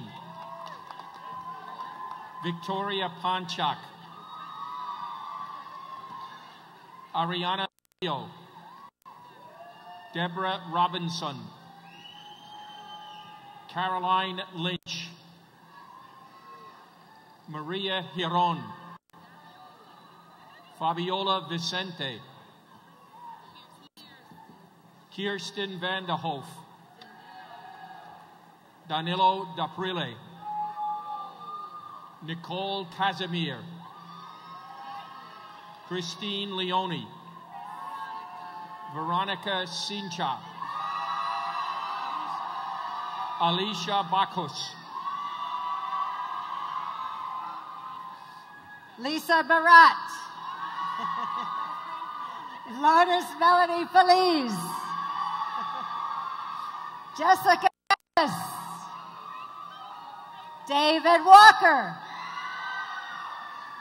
Carolina Alejandra Ocanaya, William Wesley Woodard III,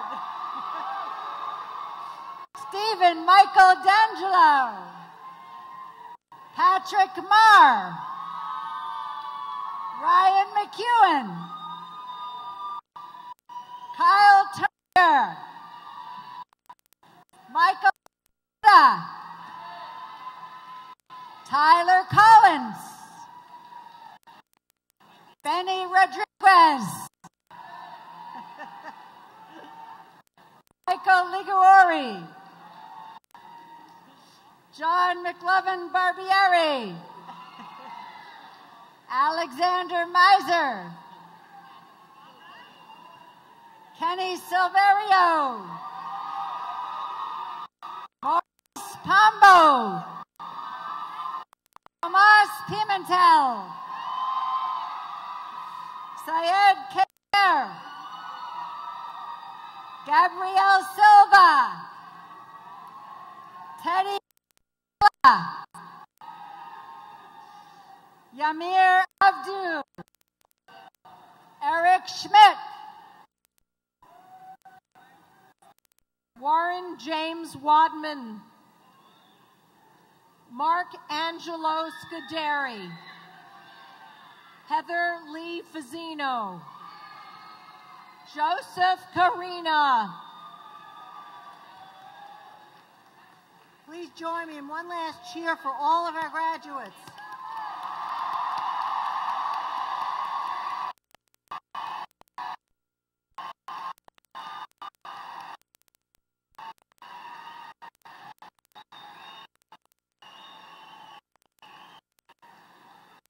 I now invite Chairman Bianco back to the podium for the conferral of the degrees.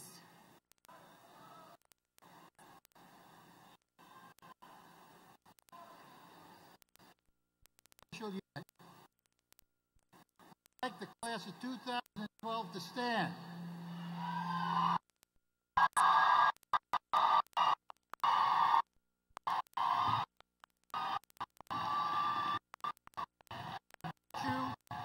Of the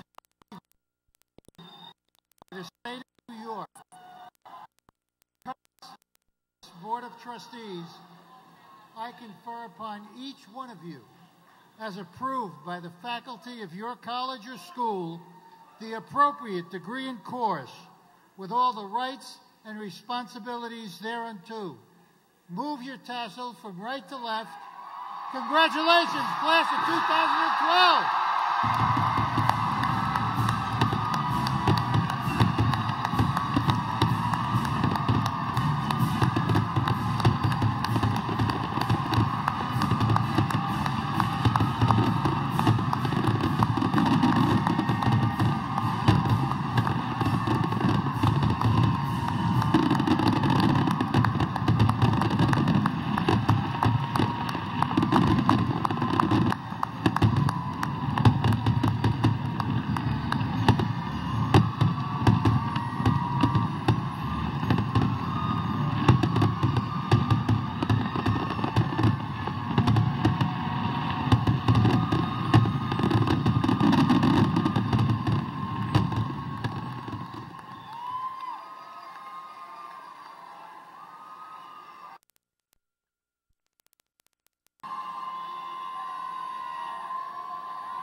You may be seated.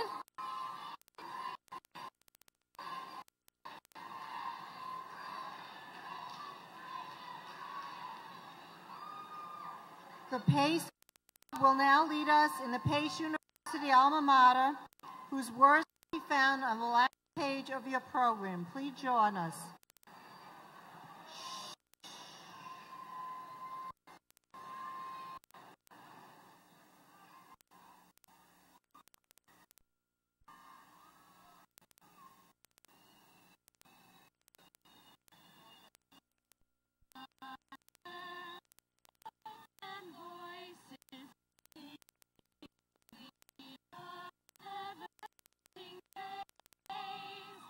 Each and every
Congratulations and best wishes to the class of 2012.